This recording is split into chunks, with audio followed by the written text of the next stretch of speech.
Okay, good evening, everyone. Going to call the Marion Township Board of Supervisors meeting for Thursday, March 24th to order. The time is now 7:05 p.m. First item on the agenda, as always, is the Pledge of Allegiance. So I'll ask everyone to please rise. Pledge allegiance to the flag of the United States of America and to the republic for which it stands, one nation, under God, indivisible, with liberty and justice for all.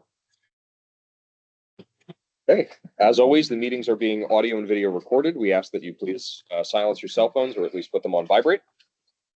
Anyone wishing to address the board can do so during the public comment period. If you do have something that you'd like to say during public comment, please don't forget to sign in on the sheet up in the front here and clearly state your name and address for the record when you make your comment. Okay, moving forward, the next item is the approval of minutes. The ones for September 26th have been completed. So before we dive into that, before we approve any minutes, the minutes that I read don't have on them. I just noticed who voted for what. Yeah. Oh, okay. So some of them are missing some things. Which, do you remember which one it was? I don't. Okay. Yeah. Do you have a copy of the minutes? So I would like to. Yeah. I don't know if I looked at an old version or, you know what I mean? Yeah. When I was reading through it, I didn't notice that. That might have been, okay, motion was made by Peter, seconded by Jesse. So that's good. Not my That was fault. from last month, so those Yeah. are last month. Which sets of minutes are ready to be approved? So August 15th is ready to be approved. What else? I would That's what feel, I'm looking through. I would feel much if you read some of them. Well, we can also This one's approve them, Subject, subject to or accepting Yeah. those that are incomplete. yeah, this one's good. Because they are the gospel. Yeah. Yeah, no, September they matter. 26th board meeting, that's the Yeah, first one this for one's, tonight. this one's good. Yeah, this one's good. I might have read an old. No, it's okay. I'd much rather be sure than move something forward that's not. Okay, this one's good. So I think this one's. I think by super here promotion. Yep. Okay, so August 29th is good.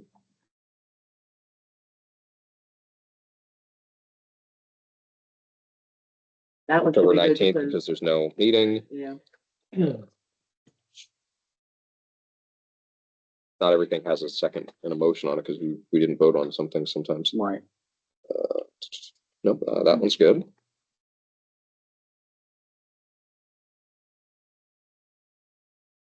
Motion carried. Yep.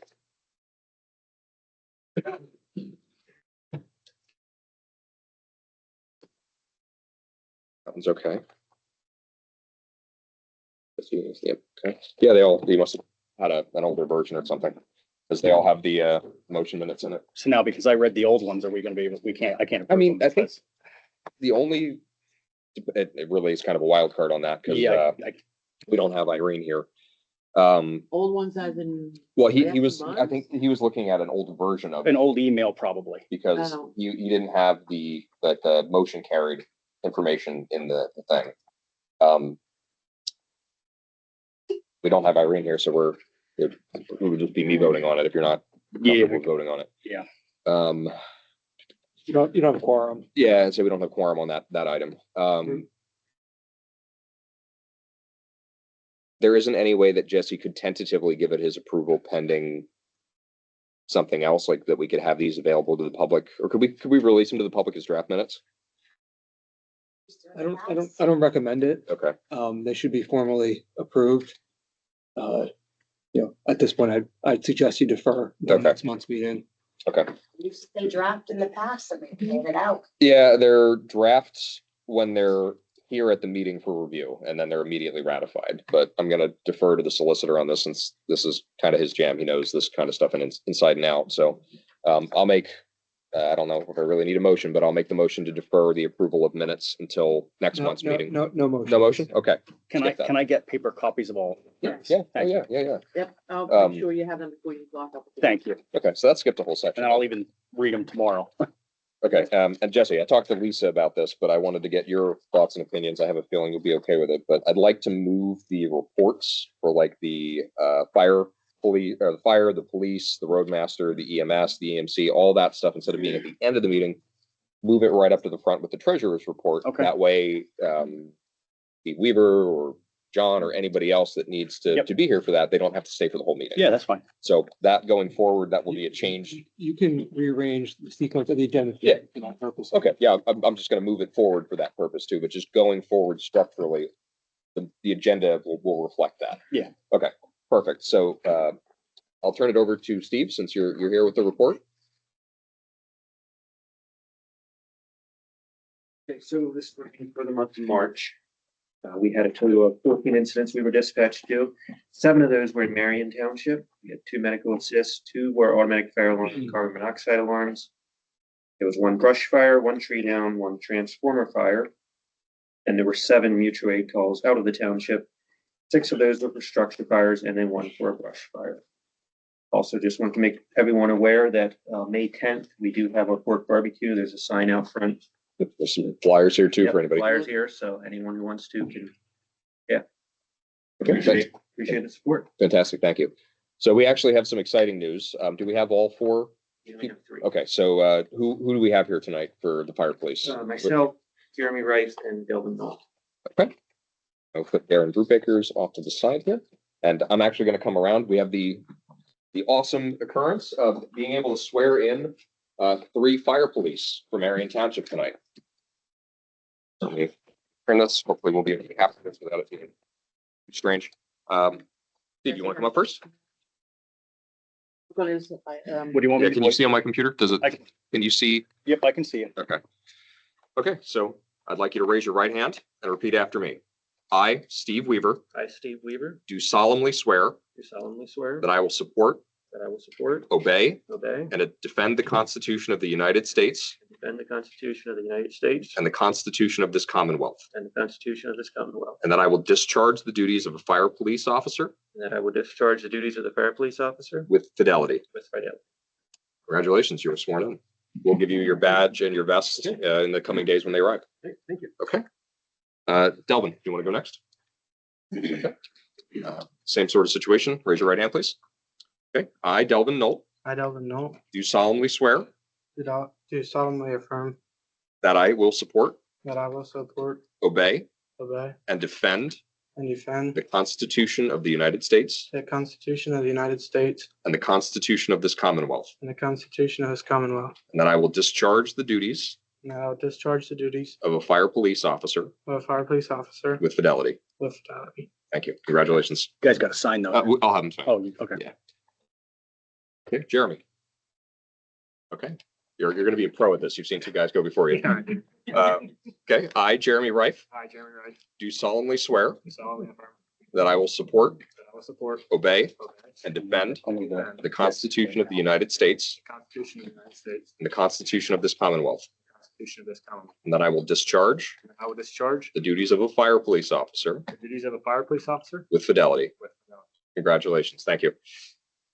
Okay, we'll have you guys sign this, and we'll have Lisa put a seal on this, and we'll give you your badge and your vest, like I said, in the coming days, but thank you again.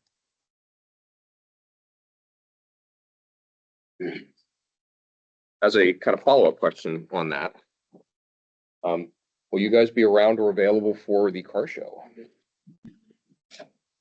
That's on May the 17th.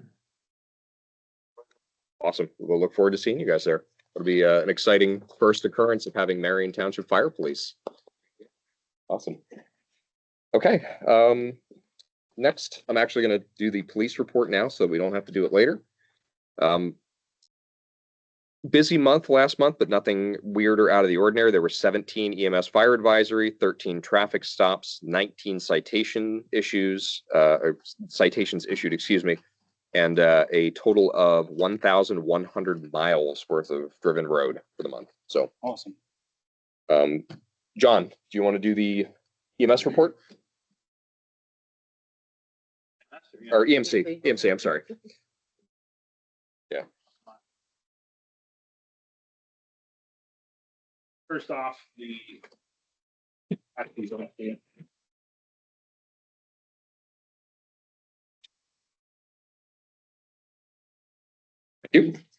now that we have fire police. So in that, and there's all the different quotes and whatnot, the pricing. Thank you. Make sure you're close here so we can. Oh, they'll hurt me. I don't want to be on camera. So the recommendation on the purchasing of the badge vest coat, from Firemark Specialties in West Pittston. Light ones from Mainstream Industries. I put the pricing in there. The difference is, something pretty significant. But everything was highlighted on the recommendations. And just, for briefly, if anybody was to see why there's class 2 and class 3 vests, class 3 vests are what they have to have for highway, which basically has sleeves. And we're not buying any crap. So it's, some pretty decent equipment. Because safety is not an option. So, and I wanted you guys to see that you'll get this in the green version, but I wanted you three to see as far as quality and what, those will be the coats that you'll get, but you'll get the lime green one. But we want you to stick out. So, and they are nice. I bought that myself about a year ago. So. But put it on. So between that pricing, all that's there, you guys decide if that's what we're going to do. And then request, I have on page 2 for request of Marion Township to officially donate or transfer, however it needs to be worded, for the traffic safety signs, cone, the stop slow signs, the stuff that has been purchased over the last several years that EMA has been using for road closures, flooding and stuff like that. It's all the stuff that they need to do their fire police duties. We already own it. The fire company has had 25 cones and 2 of the stop slow signs they needed to complete the training. So that's why I gave them all that before, but it was accounted for. So to add to that,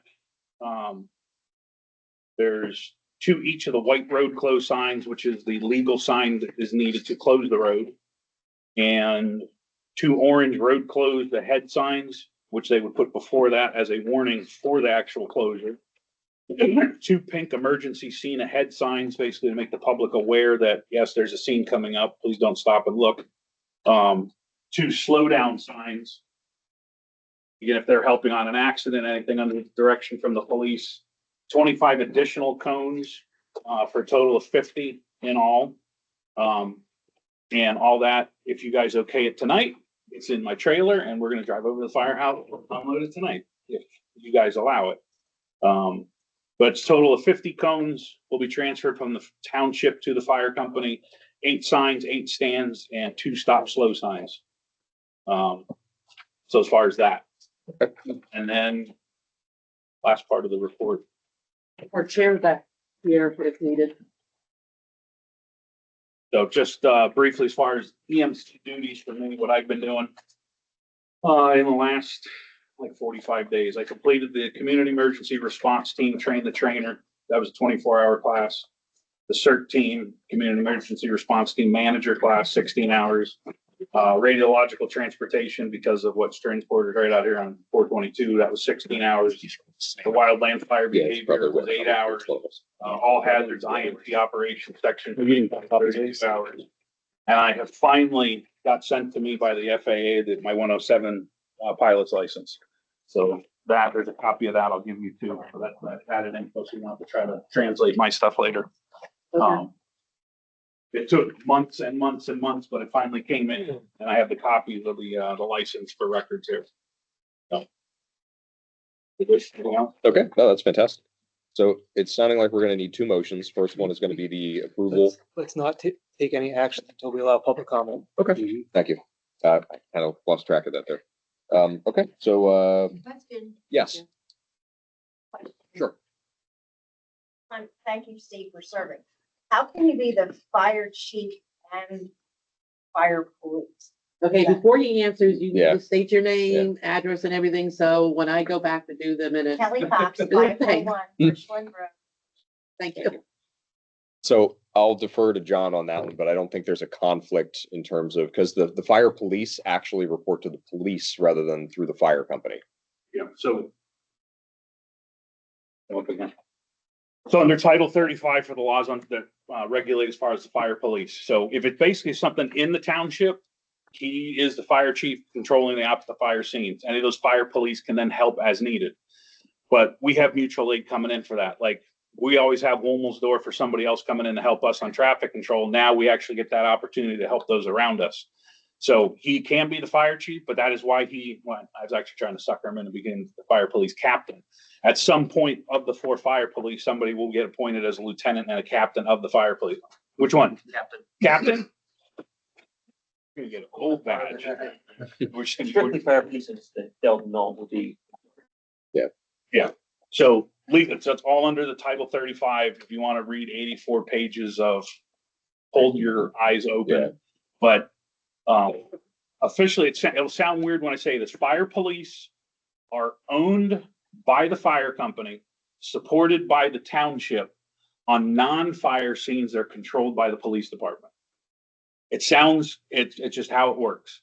Because they have certain police powers when they're operating as fire police. No, they cannot carry firearms at any point when they are operating as fire police, because I'm a gun guy, but that just frightens me because the people that sometimes we have to deal with on the street yelling at us. But as far as, this is why they had to do the training. They then had to be recommended from the fire company. And then that's why they were brought tonight to be sworn in. And then as soon as they officially they have by state law has to have their badge, the badge, a vest saying that they are fire police, and that then they are legally operating as fire police in the Commonwealth. So again, he's responsible for them, let me say, as far as the fire chief. We support him as the township when like the equipment and everything that we requested. And then they're controlled by the fire police out on a crash scene, because they could be called out. Criminal activity, let's say they got to shut a road down or something like that. Besides fires or accidents, police can call them out. So now they are fully trained and they now know legally how they have to shut a road down, because there's a lot of laws to it. That's where then they think they're done with training. But yeah, I understand we need to purchase badge, Yes. vest, and coats. I get that. Was there a price figure for that? The price figure for outfitting them each with the badge, the coat, the vest, and the light wands was $1,220. And that will be a part of my motion when I make it, once we pass through public comment. For all 4 of them. All 4 of correct? them. It is a total cost for all 4. Cumulatively, yes. And this is for the fire police. This is for the fire police. This is the badge for each one of them. This is the coat for each one of them, the vest for each one of them, and the 2 light wands for each one of them. And Larry, did you guys ever get fitted with the grant that the township tried to help you out with for gear? Irene and Kimberly are still working with Chief Dronick on that. She is. Yeah. Okay. That it's we'll call it like a mismatch in like SKUs, that they said they want one thing and Okay. it has to be the same or it has to be changed. And they're working on saying this item is, John, that's how you handle it there. what was originally requested by Police Chief Dronick, a lot of the items they first requested are not available. They don't make it. So now Okay. Kimberly has to go through with the grant process. We have to amend those numbers, and it's going to happen because as long as they're buying the same type of equipment, there's no issue with them buying it. It's just, we have to have those numbers matched, whether it was there's like a shield, the radios and stuff like that. And now I know Motorola is not making the radios that were first requested, so we're not going to put money into something that's already obsolete. So we have to update those numbers, but it has to, all what the state needs it to say. So thank you, John. That's what I was trying to articulate, but it's essentially, we got to change the requested item for a comparable requested item, because some of the stuff isn't sold right now. So the part numbers are obsolete. Essentially, yeah, it's different SKUs. Okay, Kelly, Question. yes. If the fire police leave their posts, Yeah. voluntary, whatever, do they return that equipment? Yeah. To the township? Because it's supported by the township, like John said. So if they resign, much like I imagine if they resigned from the fire department, they would turn in their firefighting gear. Same rules apply. Dan, I saw your hand go up. Dan Klein, 14 Rosebush Court, Stone Cross Village. I'm a little confused. Okay, well, I thought Kimberly was working on grants for she the is. sewer system. She is. She's actually working on grants in a number of different avenues for us. So she's doing the sewer system stuff with Act 537. She's also helping us put in some of the LSA grants that we've been getting equipment through, as well as one of the things would be for the police department that we're helping them put in a grant for some equipment. So she knows the grant writing process, so she's been assisting with having us put those things in. Are we paying her for that I believe service? for a small degree of it, yeah. It's time, but we'd have to. Hired to write grants for the sewer system. Yeah. Now we're writing grants for other things. We're trying to seize every grant opportunity we can get our hands on, Dan. Is that broken down in the treasury report where we're paying? I'm sure, yeah. I don't know if it's not in the, like, Just so I- the Well, sewer. Irene's not here today, Yeah. so she didn't give there's no There's treasurer no treasury report report, tonight. but it's detailed in the expenses that we get Okay. from them. And like I said, it's not a huge amount. It's Kimberly's time for dealing with the Mhm. grant writing, and that's it. So, but yeah, that is the state of it, is we have somebody that's helping us get grants, and we've had great luck so far that we've managed to get 3, not 4 grants for things. And we actually have a couple more that we've been approved for that we're gonna have subsequently come through about some other equipment. Can you tell me they are? Like off the top of my head, I'd have to look, but we have we put in a grant to try to get a utility truck for emergency management and for like the fire police to use. A trailer, we actually got the trailer. It's gonna be picked up by the end of April, and that's gonna have all of the emergency response stuff, cones, signs, et cetera, in it. We got a grant for, actually, we got 2 grants separately for the surveying phases of the Act 537. So when they were out doing maps and core samples and stuff like that, that was all paid for by grants from the state. So we've had a bunch of things that we've put in for, and we've actually had phenomenal luck on having them get through. And a lot of that, Already got that. Oh, yeah. grant money. yes, yeah, we've gotten, because you get reimbursed for it. So I want to say out of the 5, we've probably gotten reimbursed for the 3 so far, and we have 2 that are outstanding that we've been approved for. We just have to submit the receipts and get the payment back from the state. We did get a grant for the design of the new building, right? Through, We are on the books potentially for it, but the letter that we got about a week ago from Senator Fetterman's office was Nobody that got it. nobody got it for the 2025 round because they got their funding pulled, but well, they're, I mean, for like in 2023, when what was his name?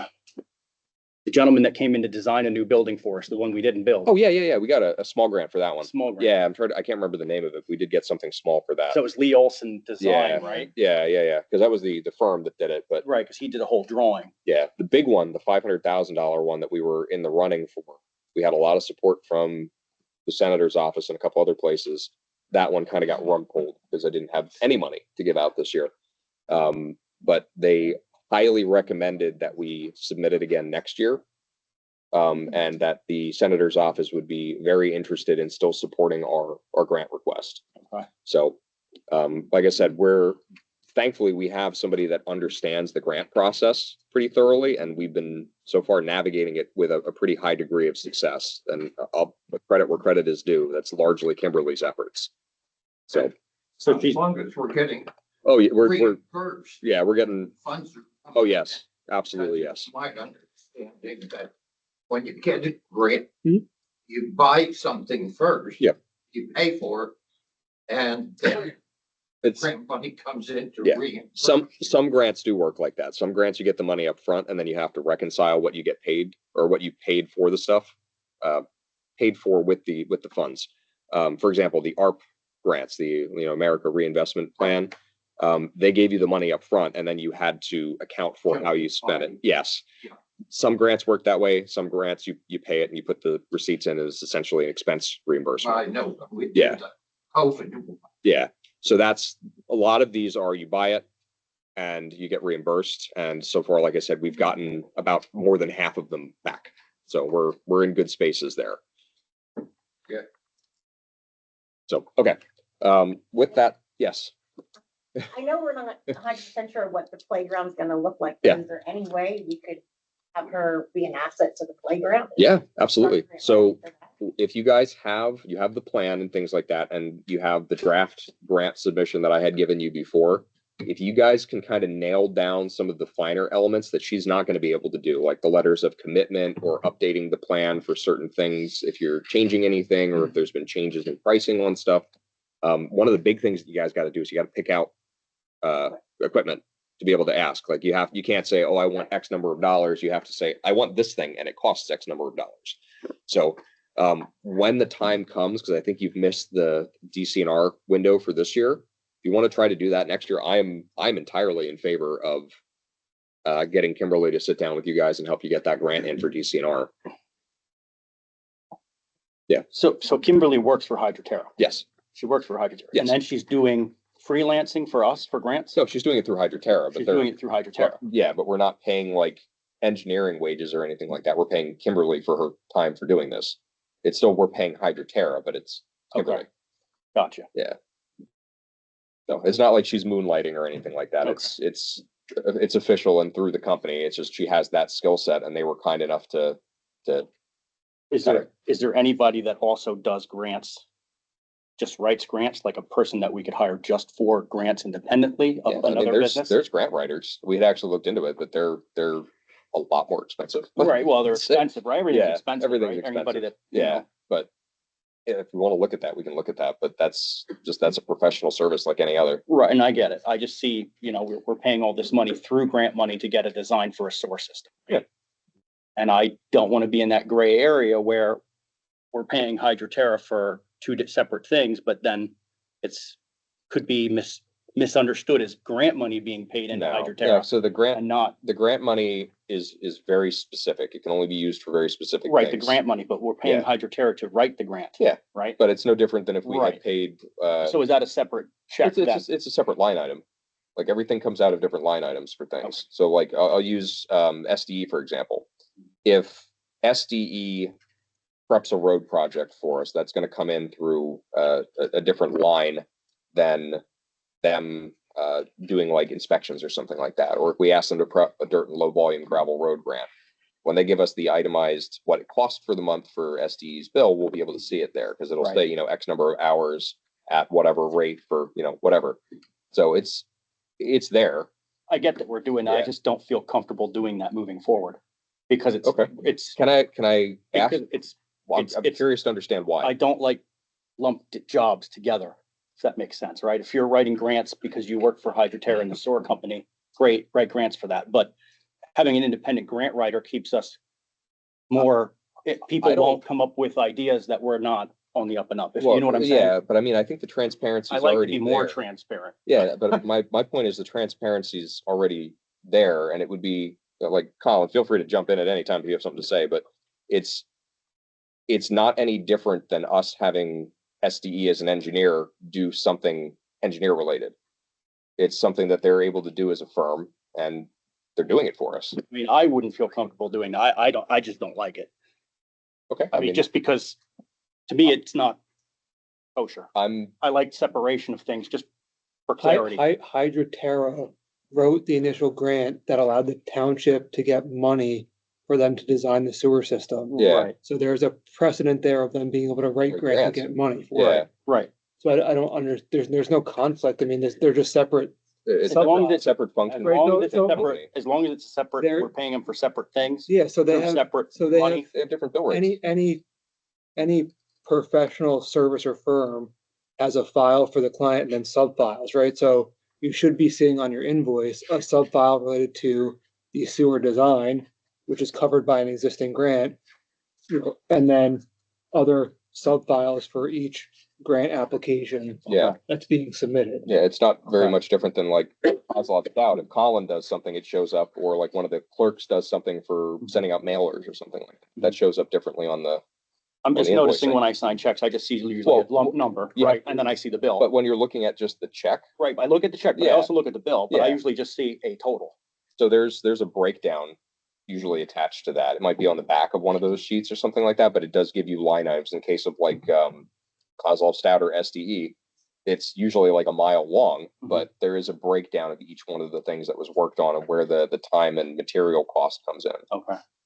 So if you have a genuine concern, let's talk about it. Well, But I just don't want I- to get us in I, trouble. we're, That's what I don't want to do. No, it's also a professional service that need not be bid. Mhm. Right? Grant writing is a professional service. Right, Yeah. just like an attorney.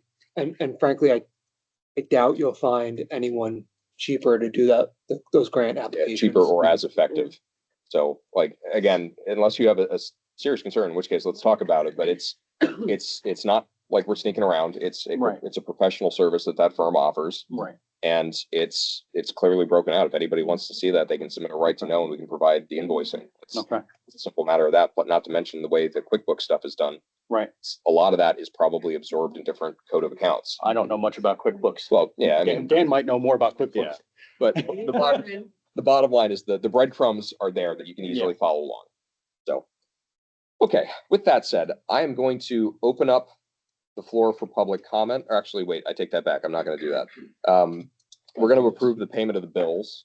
We're going to wait and do this after public comment for Colin's statement. So I'll make a motion to approve the payment of the bills for April 2025. And I'll second it. Motion made by Peter, second by Jesse. Roll call, Peter. Aye. Jesse. Can I have my pen back then, Peter? No. Okay. Now I'm going to open up the floor for public comment. Just again, as a reminder, if you are, yes, sir. Okay, I was going to say, if you want to say a comment, don't forget to sign in. And when you do make your comment, please be sure to clearly state your name and address for the record. Okay, yes, sir. Oh, yeah, yes, please. please. Getting closer to the microphone will help us hear you Tremendously. for the record. I appreciate it. So my name is Jamie Hollenbach. I live at Race Road in Richmond. I live just in Southburg. I'm here today to talk about road conditions, specifically the intersection of Richland Road and Main Street in Southburg. Can anybody give me an idea on why that's not being addressed? Says it's not being addressed. Oh, I'm sorry. Well, there's multiple sections of the road that are becoming nearly. Yep. When I say impassable, I'm going to say there's more than a 4-foot long, nearly 2-foot wide, 4-inch deep pothole. And that's not even, that's just the worst of it, okay? There are several potholes that if you hit a motorcycle on this, you're going down. Yeah. All right. I encourage anybody here that's not familiar with that to take a stroll down Main Street and walk up Richland Road and just see how dangerous. It's not even uncomfortable anymore. It is flat out dangerous at this point. That is life threatening. And I'm trying to understand like why that's not being addressed. Like, Okay, so the first thing I'd like to highlight is we can't get cold patch until a certain point in the year. Like it's simply just not available. Now that the weather has turned, Carl has cold patch and he's going to be going out and patching potholes and things as a kind of a Band-Aid on that one. But one of the projects that we have that we're going to put out to bid for this year is Richland Road, 750 feet of it, which would remediate that stretch of it and some of the other more problematic parts of it. When we get to that point, I'll let Carl kind of take the reins on that, but that is one of the ones that we're addressing this year. We have a obviously finite amount of money that we can do road work on, and that was one that was shortlisted to be high priority because of the conditions. We did that last year with Sheridan, and then we did that the year before with the culverts that were failing, or in some cases had failed. So we have to take the budget that we have and find things that fit into it and fit into it with the highest priority. So that will be done this year, but unfortunately over the winter, sometimes the roads, the one I live on especially is the case, they get bad and we don't have any way of cold patching it. Because even if we had cold patch, if you stuck it down when the ground's too cold, it doesn't stick. The first time you take a plow over it and it just pops up like a cork. Right. So now that the weather has turned, we will be working on a lot of that stuff very rapidly. We just haven't gotten a chance to do that because of it now just being spring. okay, so you're only addressing Richland Road, not the Main Street section there? Not the Main Street section. Yeah. Is the Main Street on? That's what you're Oh, it is. I'm sorry. I looked past that. So, so the roads that Carl has curated this year for us to look at is Richland Road, 750 feet of it, Main Street, 1,100 feet of it, which would also encompass that. And I apologize for missing that. 2,400 feet of Canal Road, 4,000 feet of School, and the one you have, yeah, okay, so you actually do have that highlighted. And then Woods Drive is 2,200 feet of it, and I'd actually like to put that one in as a dirt and low volume gravel road. Yes, I think we can. Yeah. I think there's a couple other sections, but the other one, we may be able to do that too. Okay. Yeah, I have a feeling if we get one dirt and low volume gravel grant, because they're very competitive, we're going to be lucky with one. Nobody gave any out. Nobody took any. Nobody went for any. Really? Nobody extended. Oh, okay. Well then, yeah. Let's put do you think woods, and I know school is not going to be applicable for it, but maybe canal? Yeah. Okay, Troy, Woods and Canal. woods and canal would be the two that would probably be dirt and low volume gravel road. But yeah, Okay, so my next question is, I've lived at my home for approximately 12 years or so. Yeah. These roads did not happen overnight. Like No. it's been continually getting bad for several years. Yeah. I use this road 4 times a day, so I'm well aware of just how horrible it is. Yeah. Again, I encourage anybody that's not familiar with this to actually walk the road, not just drive over it if you can, but actually see with your own eyes just how deep these potholes are. Yeah. And if you didn't have the money last year, you guys have money for laptops and fancy tools. so let me just undercut that. The laptops are a tool, just like anything else, and that helps get a job done. The road work, each one of these, with the exception of Richland, which is the cheapest one on there, ranges from about $70,000 to $135,000. We take in roughly about $156,000 annually from liquid fuels and the road-based turnbacks. The rest of it has to be built into the general fund. So over the past couple of years, we've spent between $300,000 and $500,000. I think with the culverts, we actually spent closer to $7 million that year with road work total. So we are doing what may not seem like a lot of road work, but road work is very expensive. I get that. Yeah. And I understand that, and I Yeah. can agree to that. My issue is a laptop, like especially an $1,800 laptop. Yeah. There's cheaper versions out there, like pen and paper. There's hand operated grease pumps instead of buying a $400 grease pump. There's a lug wrench and a socket versus buying an impact wrench. That was $300. So We're not, So hold on. things added up. Yeah. You could probably start swinging in some road work there. if you add all of that up, it would take the tiniest little sliver of the road work. That's only and the last 3 months. hold on. Okay. Hold on. You're welcome to look back at the rest of it. But the other things like the grease pump is so that we don't put undue wear and tear on our roadmaster and we don't have him injured or out of work. Like there's So undue wear versus a life-threatening liability to the township. I'm If someone wrecks on that road, what happens? They end up suing. Who are they suing? They're suing township. That's what's going to happen. I'm not They're gonna going to sue you, not these guys. They're all going to sue you because you were part of the township. And who's paying for that? You guys. That's who's paying for that. Sir, I'm not going to argue with you on the state of the roads. We have 34 miles of road and pretty much every single inch of it needs some sort of work. So we've had to pick and choose and prioritize. Some more than others. Some, I think. other than like Hickory, Richland, one section of Richland that was done and one section of school, pretty much all of them are in not great shape. Again, take a walk down that road and tell me you We live here. you would feel Yeah, safe we- driving a motorcycle down that road. Either direction, Yeah. either lane. I drive that road 4 times a day, and when I do, and I'm passing a car, they Oh, are swerving into oncoming traffic to not bottom out in these potholes. That's how severe it is. It's now becoming to the point where traffic is coming into your lane. It's true, and it's So- a blind hill. Yeah, It's true, so it's a blind hill we there. fully understand that. And again, that's why it's on the list to be cold patched. On the list this year. Yes. What happened in the last 5 years? Couldn't tell you. So we look at the roads. We had a different roadmaster previously, so there might have been a difference in judgment there. But we look at the roads and we go after the ones that are the absolute worst. And a couple of years ago, like I said, we had roads where the culverts were literally dropping out from under them. We had a couple that we had to physically close and redirect traffic for. So I'm not, again, going to underscore the fact that it's a safety hazard. We understand it. And it's something that we're moving on to change. And to your point, these roads didn't get like this overnight. I get it. Some of these roads have been bad since they were put in like the 60s. We have to use what resources we have to address it. And the only thing I could say is if you see something like that, if there's something that you feel is a safety hazard, please call the office, let the secretary know. We'll work with the roadmaster. And if it's something that can be remediated quickly, even temporarily with cold patch or something similar, we will 100% do it. But knowing is half the battle. Sometimes some of us don't necessarily drive a specific road and it may not, elevate itself in our minds when we go to review the roads. So if you see something, say something. But as it relates to Richland and Main Street there, believe me, we very much grasp the concept that you're trying to put out there. and are taking actions to remediate it. We're almost How, at how soon is that happening? Is that So, like Carl, next Do year? we have road patch? Do we have cold patch? I put 3 loads of coal. Okay, I did 3 tons yesterday. okay. So it's actively being done. It, We started. When the weather broke, was that 4 weeks ago? yeah, yeah, The very next week, I got another load, then it rained, then I was sore. Then I got cold. Yeah. And then I got another load last week and I put it in today, yesterday. okay.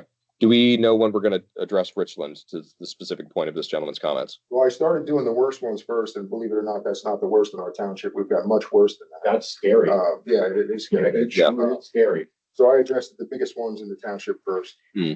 Now, I think I got most of the 6 and 8 footers. Hmm. Yeah, they were terrible. So Yeah. I started at the east end of town. Yeah. Working this way. I did Charlie Forge Road,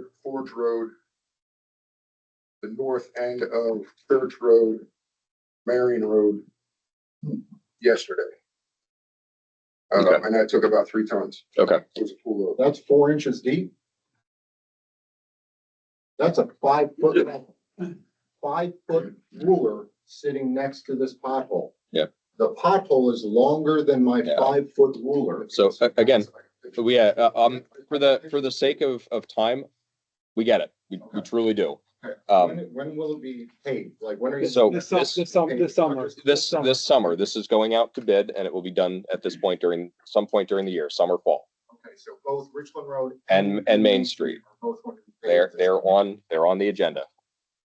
Thank you. Oh, I need it. Okay, any other public comments? Sure thing.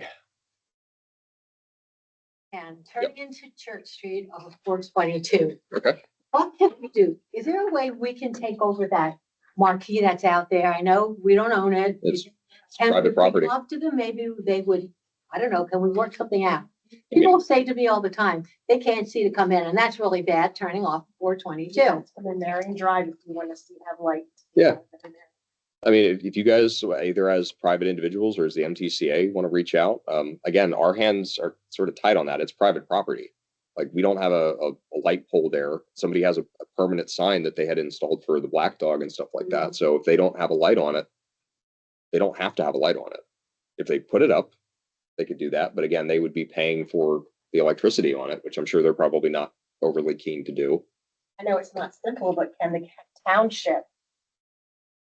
I mean, Find out how much it costs, yeah. I know it's Yeah. not easy.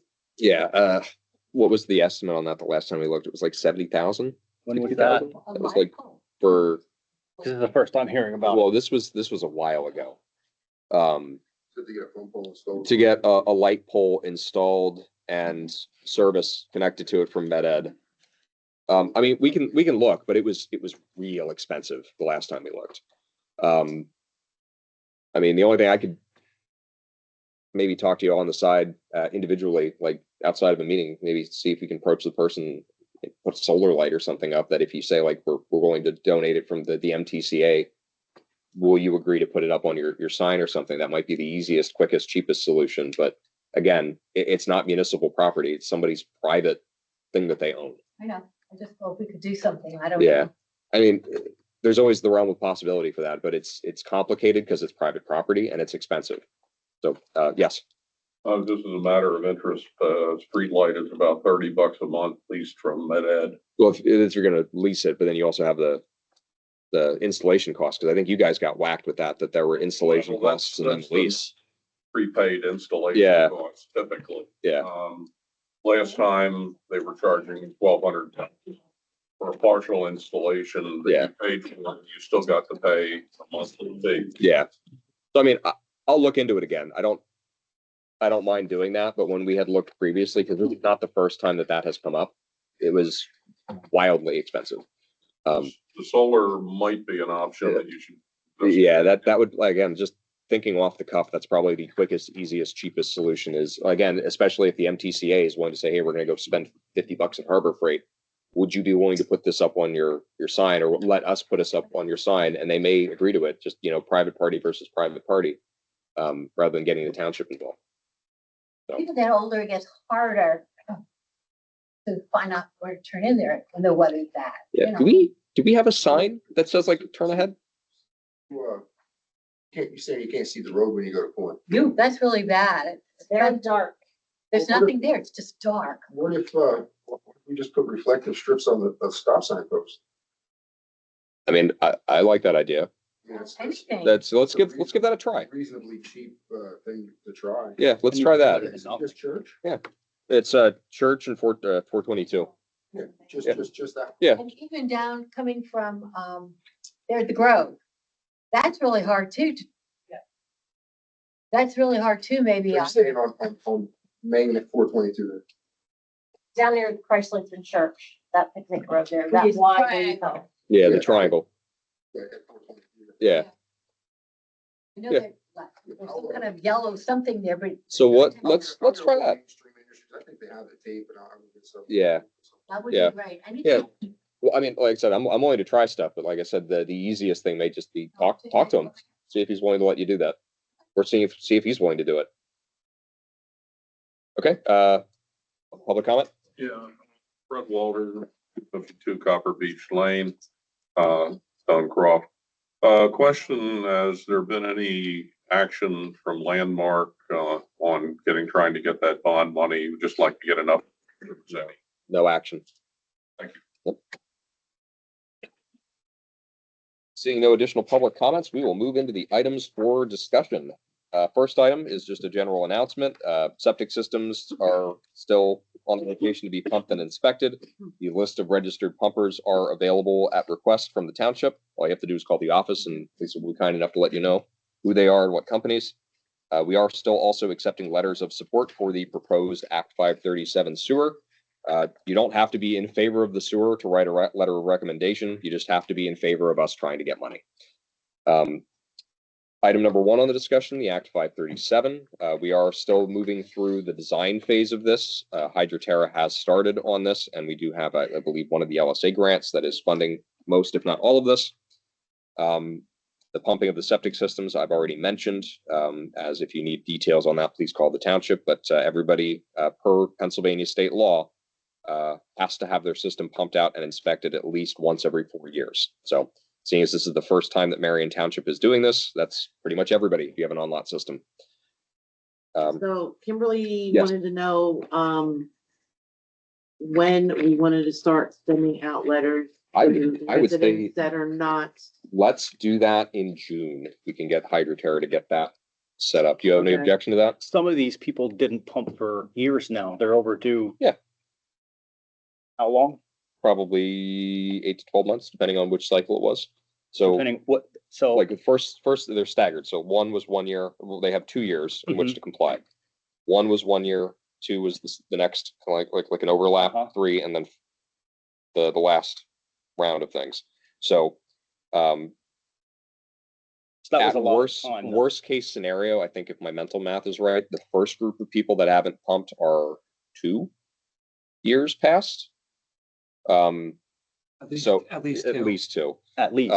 Let's call it for the sake of How- a conversation, at least 2. So Two. do you want, I mean, we could have I would Hydroterra rather- do it next month. I'd rather send them out now. Okay. Well, we're pretty much through April, so we'd be sending them for May. It's spring, Yeah. just go. Yeah, and you Nothing can't, left to do. you can't. Yeah, do but it if you're already earlier. 2 years past due, Yeah, I So- mean, I'm okay with May, honestly. I just wanted to give Hydroterra enough Yeah. time to get their ducks in a row and get right, things mailed I out. agree with So- that. So either May or June timeframe? Mhm. Okay, so yeah, tell Hydroterra to start sending out letters during the May, June timeframe for anybody that has not Okay. pumped, as a reminder of, hey, you really got to do this. And then if we have people that are non-compliant towards the third quarter, that's when we start doing enforcement. Yeah. That's why we have that process. Cause there's people, Peter, Yes, I'm gonna ask you to back up for 1 second. okay. I would like you to explain to the residents that are sitting here this evening. Mhm. What's going to take place on December 31st regarding Act 537? We have to turn in a workable design to the state, which we already have most of. It has to be finalized around a low pressure system.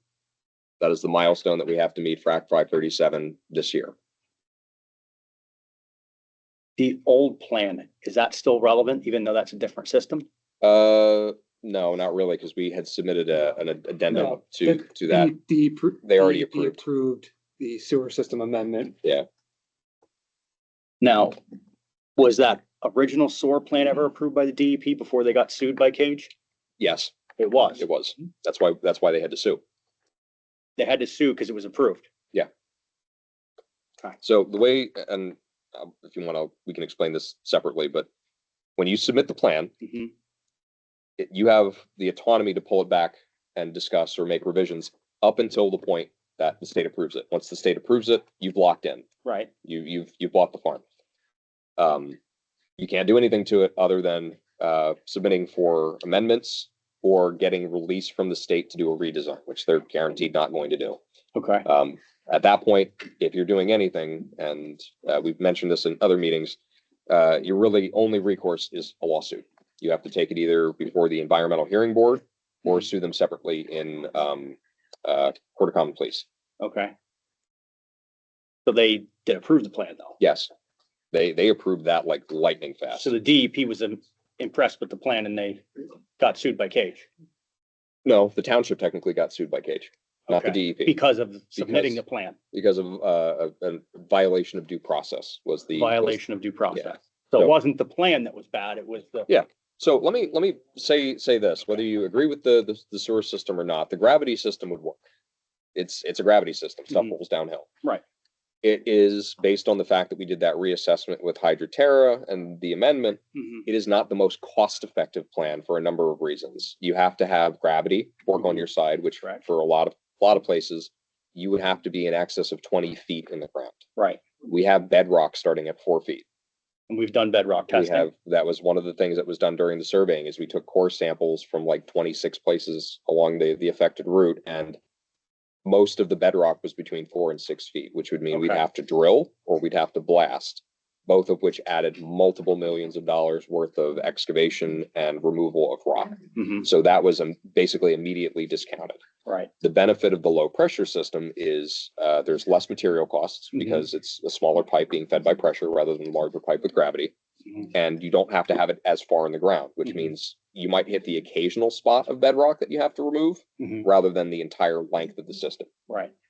But the problem is then everybody has to buy and maintain a grinder pump. which is a thing. It still keeps the overall cost of the project below what it was by, I think it was $2 or $3, possibly $4 million Okay. overall. So the overall, If not more. yeah, I'm being kind of conservative here. But those pumps, and we actually had talked to people, those pumps are much better now than they were like in the 70s or 80s. A lot of them will run for 30 years as long as you're not like putting nickels and like baby wipes down your system. So it's a minimal change. It puts a little bit on the homeowner, but it saves a lot in terms of the overall project cost, which is going to have to be offset by grants. And the goal here is to offset enough that it's not a huge burden on anybody. Right. And from what we understand, there may be individual grants available for homeowners, especially people that are on fixed incomes and things like that, to pay for things like the hookup or the pump. Right, and I So- get that. The one thing that my concern is so I was an industrial maintenance technician Mhm. for about 7 years. I've replaced those grinder pumps. They last about 5 years, in my opinion. And they're very, very not fun to replace. It's about Yeah. $5,000 to replace them. So the Install. the lifespan on those that we had from various people, and we actually talked to, I believe, like some of the people at Wilmsdorf Sewer Authority and things like that, they last a very long time. Because they're in very corrosive environments. Lynette's Quality Chocolates has a bunch of them. That's where I worked. Mhm. They pump right out to their tanks So out in the a- in a- outside. Yeah, In a worst case scenario, okay, let's say the grinder pump lasts 10 to 15 years. Mhm. That's about $1,000 a year. But the installation of the low pressure system That's- would save every property owner Like $10,000, $10,000 $20,000, $30,000. over a 20-year span. Or 20 So you're years. still net savings. Well, not over even time. over a 20-year span, if the cost of the connection is. Oh, is that, due at you're the right. time, You're right. Right, so the EDU fee. Yeah, it would be goes- that much less. The EDU fee for the gravity system was projected to be like $50,000 to $60,000. Hmm. With grants, township hopes that the connection fee is half of that amount. So yes, there is an upfront expense for property owners to buy the grinder pumps, but they're also saving you know, $15,000, $25,000 on the EDU fee. Okay, I have a question. For Stonecroft. Do you guys have grinder pumps in your development? No, they're, Got one in my basement for. For individual, that's a for stump, isn't individual it? home? Well, it's a grinder pump. You got a grinder pump in the basement. How long have yours been lasting roughly? Just It's been Any in 10 issues? years. It 10 doesn't years? get used hard. It's a stainless steel Honda Okay. pump that cost me $500. Yeah. That was, I was gonna ask, what size horsepower were these pumps you're talking about? I don't even remember. Yeah. I did have a question as to, you've got a December 31st date. Hmm. It's gotta be hit. Yeah. What is the scheduled date from Terra now? That we should actually have that during Q3. Like we should have something that we can review during the fall months, like September, Okay, October kind I of. wanted to timeframe. make sure, we're not trying Yeah, to do. no, we're on track to hit the target. They're diligently working on that. That was my concern. Yeah, no, we're Being on. we're on target and they're in contact with the DEP to make sure that we have as positive as it can be relationship with them in terms of meeting deadlines or letting them know progress. I know if that fine goes into effect, Yeah, it affects everybody. we are very acutely aware of the potential for the fine and we're doing whatever we have to make sure that we avoid that. Because to your point, if the DET has the ability to do that and they decide to do that, it's a minimum of $300 a day. Right. And none of us want that. Colin. Not to be an alarmist, Yeah. but so long as we're taking substantial good faith Yeah. steps and efforts to meet that deadline, DEP is not going to impose Yeah. fines upon the For the township. project, Colin. Yeah. I'll tell you what, this SOAR battle has been going on for way over 10 years. That's my concern, right? So this is not the start of it. The start of it didn't start with. No, this that's right. No, design. No. It's This, been going on for a very long the- time and the DEP is getting very impatient. yeah, but They're again, patient now, but we've got a little bit of a rapport with them in the fact that we have taken the necessary steps with the on-lot management ordinance, with taking the forward-thinking approach of putting the amendment in to try to make it better and easier for us to achieve the kind of grant funding that we need.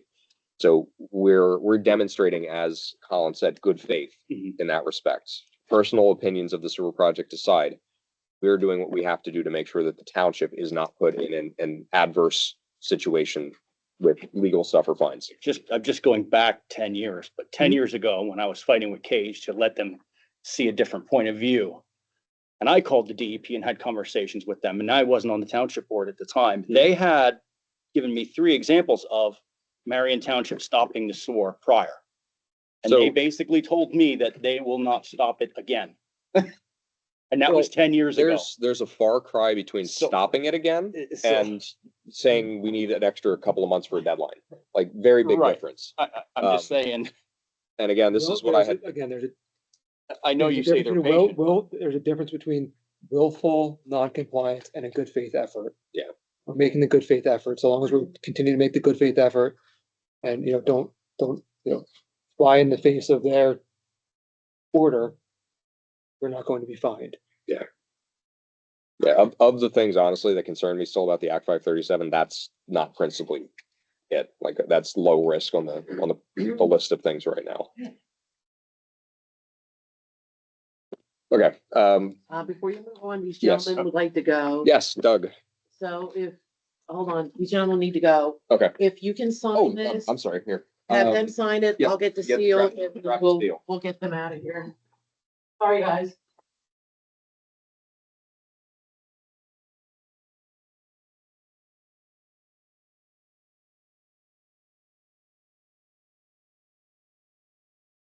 When you see your son, you got 2 in, please.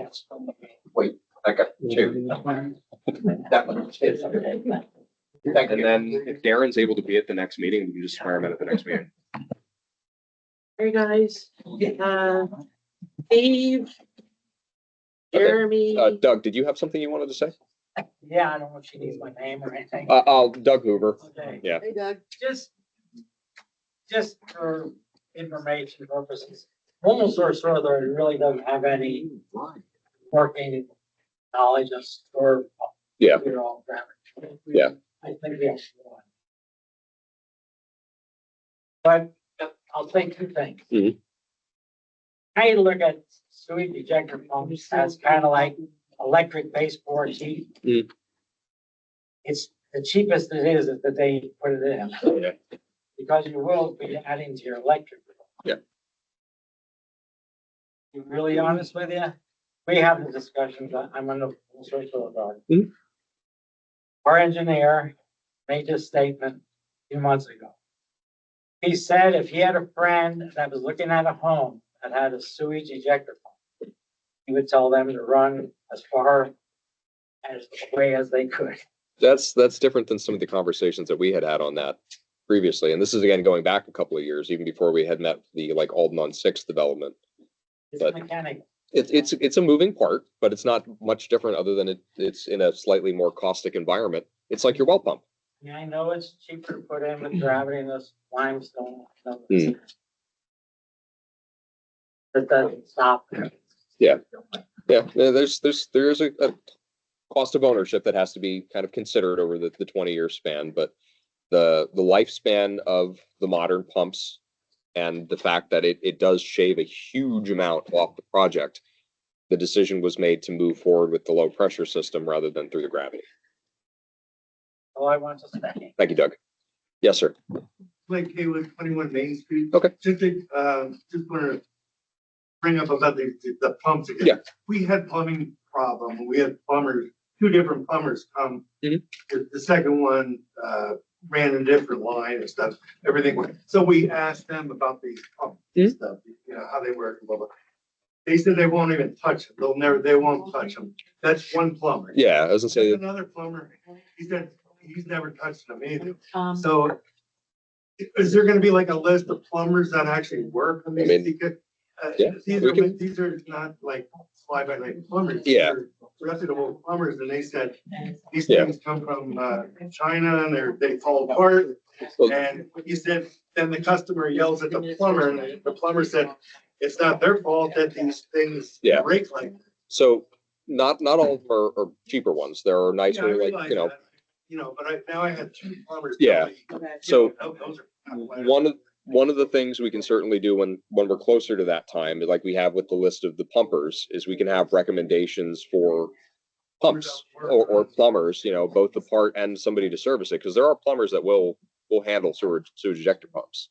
They're Yeah, not I know they're probably, Yeah. but I called 2 main, regular, not a fly by night, and they said, no, they're not even gonna touch it. Yeah, But- there are, and Troy, correct me if I'm wrong, there are some on-lot style systems that use a macerator pump, right? Like they're not like sand mounds, but there are things that do like a drip irrigation that use that. And it's a very similar pump. So they're widely used just in other implementations that we don't have necessarily in the township, but they're not meant to be running for only 5 years. They're meant, again, like useful lifespan on these things is listed as like 20, 30 years. Yeah, So, I've known how. Yeah. I'm not a sewer person by trade, but I did the research on this at the time before we put that to discussion, and the cost savings kind of weighed against the fact that it is an expense, but it's not much different than, like I said, your well pump. Your well pump, you put it in the ground, and if you're lucky, it runs for 20, 30, 40 years, but it uses a little bit of electric to do it, and that's fine. And at some point you may have to replace it. That's just a reality. Yeah. When Yeah. they said, oh, no, it's like. Yeah, No, well, what do you do then? So it's like. So I'm just gonna venture to guess this. Don't take this as gospel, but I'd imagine maybe some of the sewage companies, like the septic system companies, may specialize in that rather than like your run of the mill plumber is mostly used for like sinks and drains and stuff like that, and they may just not want to deal with it. There's a lot of pumpers that won't deal with a pump because there's electrical involved. Well, yeah, but I mean, and you Right. might find some contention there, but the bottom line is I'm sure there's companies that will do it. So I see Irene on. Irene, can you hear us? Yeah, can you hear me? I'm clear. Okay, wonderful. The wonders of technology. So you actually Yes. You're coming into it. We're only on item number 3 on the agenda. So Well, you I'm really have a little over an hour away, so Okay, well, you can listen in, and if we have to vote on anything, you can chime in. So you. moving on to item number 3, this is the restoration potential of the current building. We are working with Practical Preservation Services. This is Danielle Kepperling and Dana Clark from Tippett Weaver Architects. We had gotten a shrunk down quote to get started on assessment for the building. Unfortunately, it does not include a draft floor plan, but it would provide us the information that we would need to be able to produce a draft floor plan. It would have measurements of the building and stuff like that as it exists, and then we could kind of jigsaw piece our stuff together. But for the stated amount ranging between $11,950 and $14,700 would be a full field analysis, existing condition drawings, notations of any required corrections, field survey of the existing building structural and mechanically from engineers, structural analysis to determine load capacity of existing structure and walls, review of the HVAC system, possible climate control solutions, comprehensive assessment of deferred maintenance items, and a synopsis of mechanical systems and utility, as well as a full structural analysis of the building. Existing completed condition drawings would include the plans of the floors as they exist right now, as well as all elevations. So I think this is the necessary next step to understand what we have to do with the building and what grants we want to chase.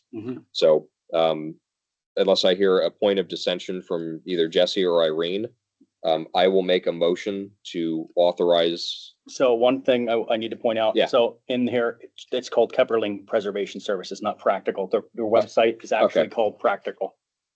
So I made that mistake myself. Oh, okay. So it's actually Kepperling Preservation Services. Practical Preservation is their website. Okay. Thank you. I will amend my statement when I make it that way. What's it called? It's Kepperling Like, okay. Preservation Services. Okay. Irene, do you have any point to throw in otherwise? Just my only concern is budgetary wise. I think we need to take a look at some numbers before we approve of this, because this was not built into the budget. Okay.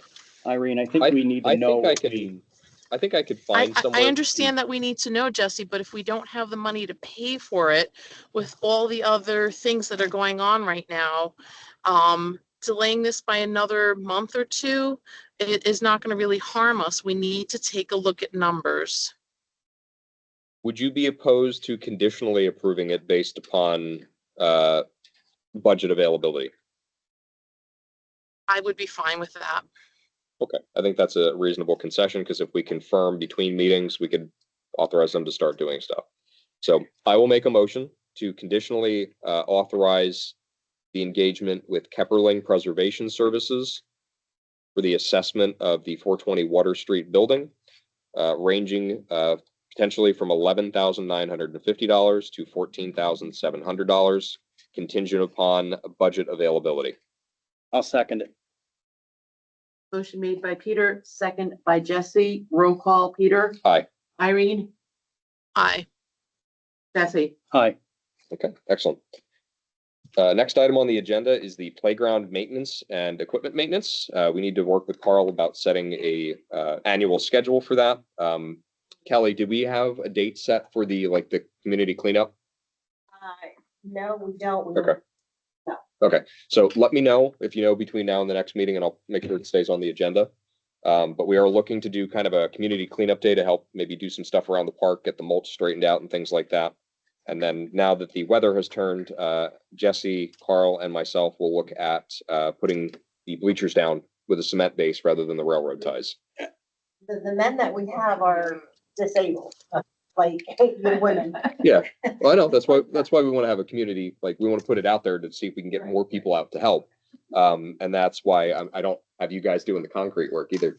That Jesse and I and Carl can handle that with the loader and stuff like that. And I actually have a cement mixer, it's like a Harbor Freight job, but I can bring that up. It's going to be a lot of concrete. I mean, you're not doing a lot of mixing. You're not doing a full pad. You're just doing a lintel, right? That's what you're envisioning? Well, I don't know what I'm envisioning anymore, because when I went in that park, it's terrible. Well, yeah, it's absolutely disgraceful how it was upkept all these years. Yeah, it needs some love. A lot. Yeah, a lot. So do we want to actually look at, it might be more cost effective to even put new bleachers in that are concreted in with posts versus pouring a pad or pouring long columns. The two bleachers are in okay shape. Yeah. The ones that are there year round. The other two are hit by somebody. I don't know who, but they are hit and they're bent. Let's put it this way. When I last looked at the bleachers, they were all in pretty good condition. So if somebody has ruined one, then we should absolutely look at replacing it. It's the ones that you were sitting up against the tennis court. Now, Lee Dice did tell me he owns those. I don't know if that is true. Maybe the MTTL can correct that. They were donated. They were donated. Okay. So who are they donated to? Okay, so Okay. then the MTCA owns it, not Lee. Then the MTCA owns it. Is there any paperwork pertaining to that? Yeah. Okay, well, Because if there's not a paper history, if it's in the park, it belongs to the township and that's it. yeah. Yeah, so bottom line is, if it needs to be replaced, let's look at replacing it. But the last I had left off, the aluminum bleachers especially, were in pretty good shape. The only dysfunction with them was they were shittily attached to the ground. Correct. And they're rotted. They're not, The railroad they're ties not are- on center. Yeah, so they need something like that. We don't necessarily have to put a full pad down. And I guess it would be figuring out how many bags that's gonna be versus the cost of getting a cement truck to come out and like pour something. But we only need like a 1 foot by 8 foot couple of stripes on each one of those with anchors sticking out. You also don't want it to sink, right? So it's got to No, be it's gotta be- substantial enough that It's gotta be probably 6 to 8 inches thick, and it's gotta be on a gravel base.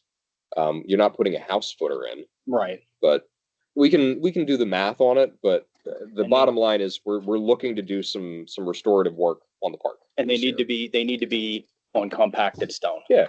But Yeah, this- we have a it- kangaroo tamper. I go in there, there's safety signs through bolted with old jaggedy aluminum signs. So if a kid is in there playing tennis and he lands on the fence, he's gonna have a gouge out of his arm. Yeah. It's pretty sad. Like I said to the gentleman, if there's something that hits your radar, make a note of it and we'll address it. It's been like that since 2013, since I moved in. It's Yeah. Kelly. When is enough is enough. Setting up a date for spring is Yeah. baseball.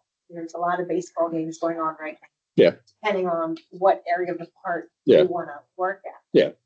What time of the Well, day. I think like the bleachers, we can obviously work around the baseball schedule. If there's like they're doing games on a Saturday, we can go out on a Sunday or something, or we can maybe do it during a day on a Friday or something. If I take off and Jesse takes off, or whatever, we'll move around there. But one of the biggest things that I think needs to be done is the play area with the mulch, And that you could do. and that we could do during baseball. Exactly. So there's plenty of work to be done there. There's a couple trees that need to be cut down. A shed needs to be moved.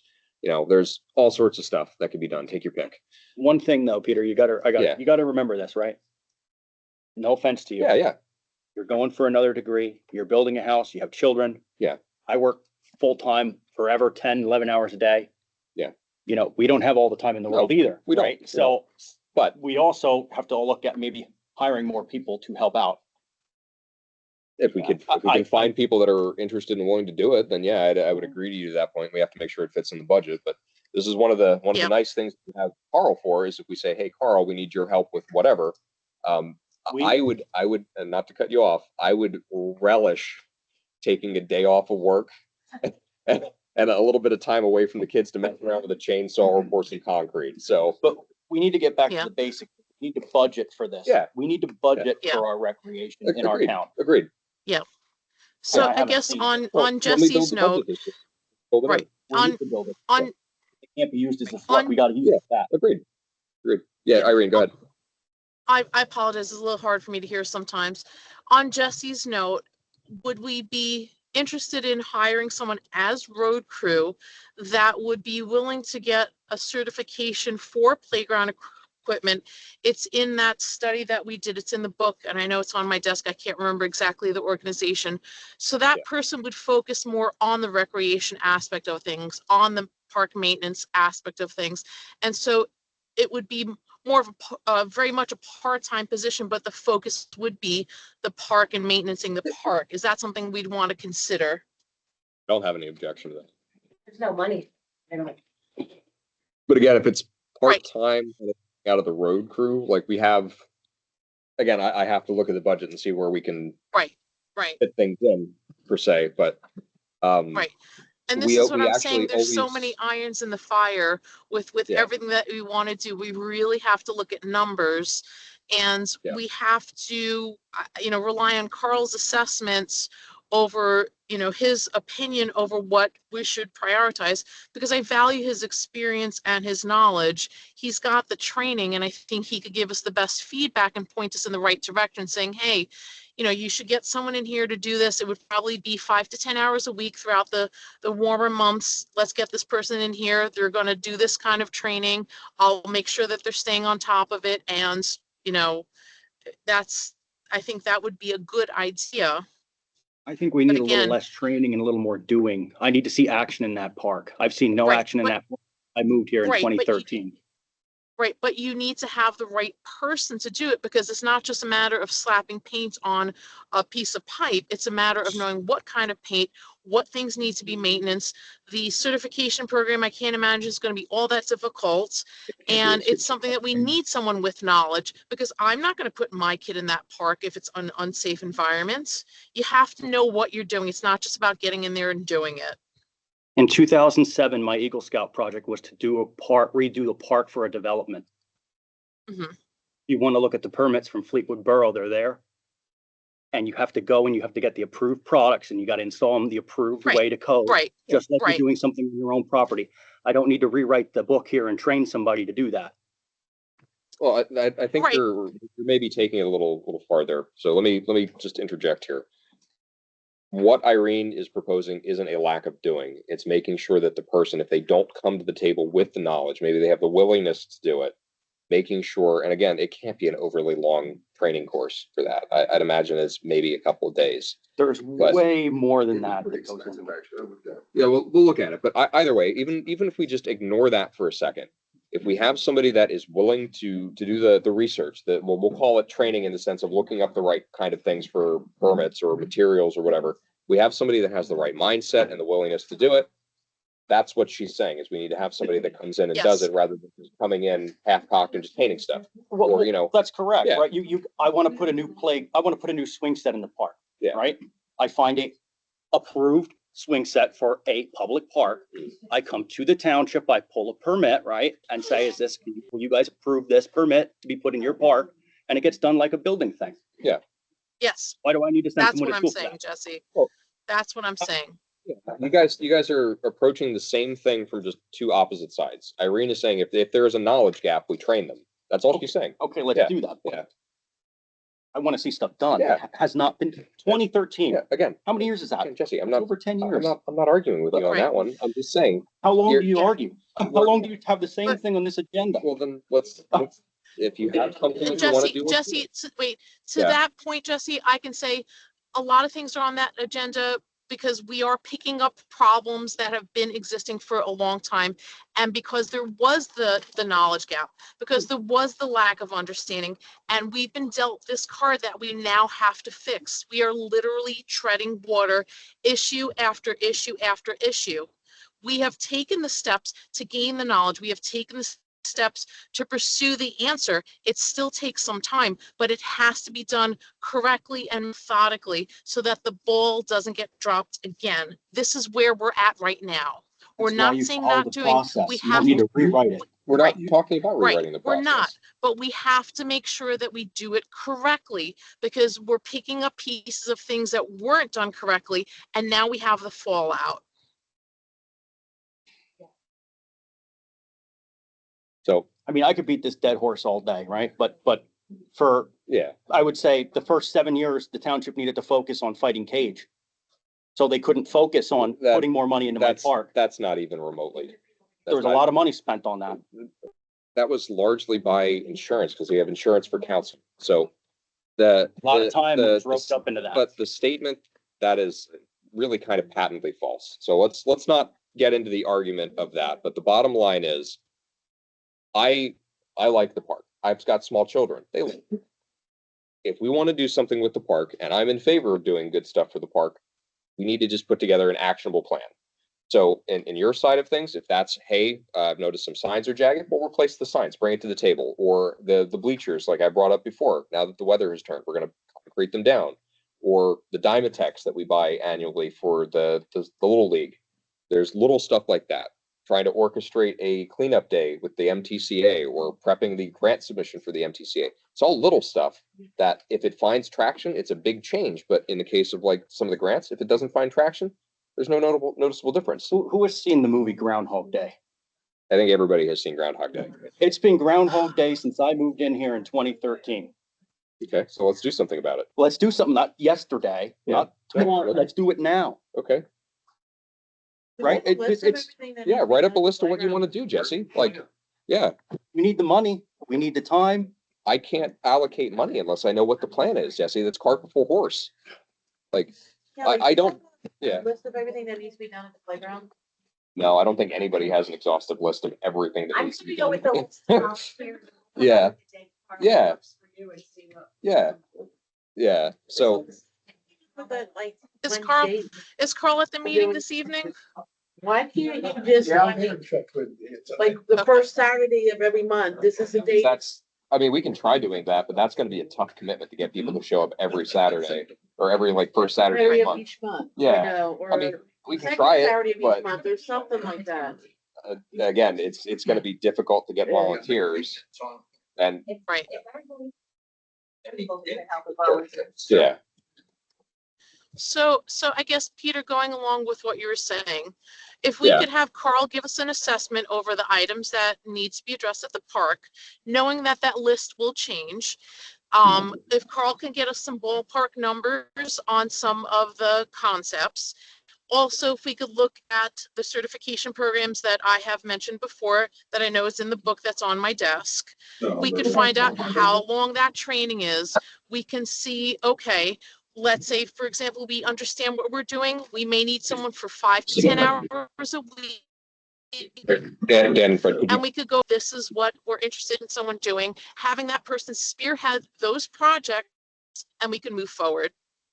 or Jesse, if you want to take up the mantle on this, like, don't, Not everything can be free labor, right? So we got to figure out how to put it in the budget. well, And we, get it but done. we, yeah, but we gotta try to maximize what we do because I get it. the bottom line is we don't have that much money to work with. I get it. annually. And I've been in the park doing free labor, as so is Yeah, you, yeah. right? And so you've seen me out there Why plenty of can't we times. start doing Stuff in the park, you know, to raise money, like festivals or. Because you have to build it before people come. Right now, we don't Yeah. have infrastructure Yeah. because we don't have a sewer system, so no one can go to the bathroom, so we have to rent a porta potty.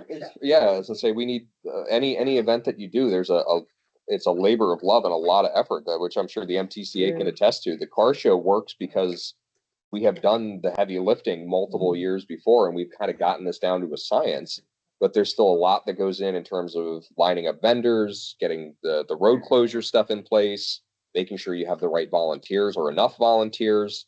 You know, there's a laundry list of things that go through it. It's not just as simple as, hey, let's have a concert in the park. Well, let me tell you something. The heavy lifting is done by Marion Kepley there and the Yeah. MTCA for that car show. Yeah. I didn't That's say that it the wasn't. heavy lifting. Yeah, I didn't say that it wasn't. I'm just making sure credit goes Yeah. there. You're welcome. Yeah, and for the record, it's been a phenomenal event for every year that you guys have had it. It's been, This is our 5th one. yeah, which is exciting. It seems like just yesterday that we did the first one. Yeah. Yeah, if you want me to sell pretzels, I'll sell pretzels done. Told you you're selling Yeah, pretzels. that's fine. I go where I'm needed. You're getting a pretzel Um, hat. Yeah, I want to dress me up as a giant pretzel, go nuts. And I have no shame, Eileen. You give me a giant pretzel costume and I will dance around with a sign. But anyway, bottom line is the need in the park is not contested. If there's things that you want to do and want to address, let's catalog them. Let's scratch off the ones that we can do for the low cost. And when we go to do the budget in October, let's make sure that we come to the table knowing not just a nebulous, oh, well, we want to do something and it's going to cost, I don't know, maybe this amount of money.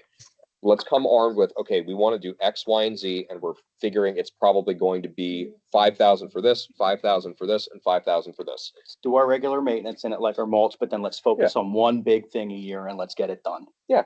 And again, we have to put it out there and be able to action on it, The because school- otherwise it's just firing from the hip every year. And the school uses the ball field, and that's the one thing that we should, because should they be use it cultivating first. Yeah, I don't disagree with you that should do it for first. that for a second. They've been doing a good job taking care of it themselves. They They've been doing the surface and everything. Yeah. There's been a couple of people in the community helping out with doing the surface, and I'm glad, Yeah. right?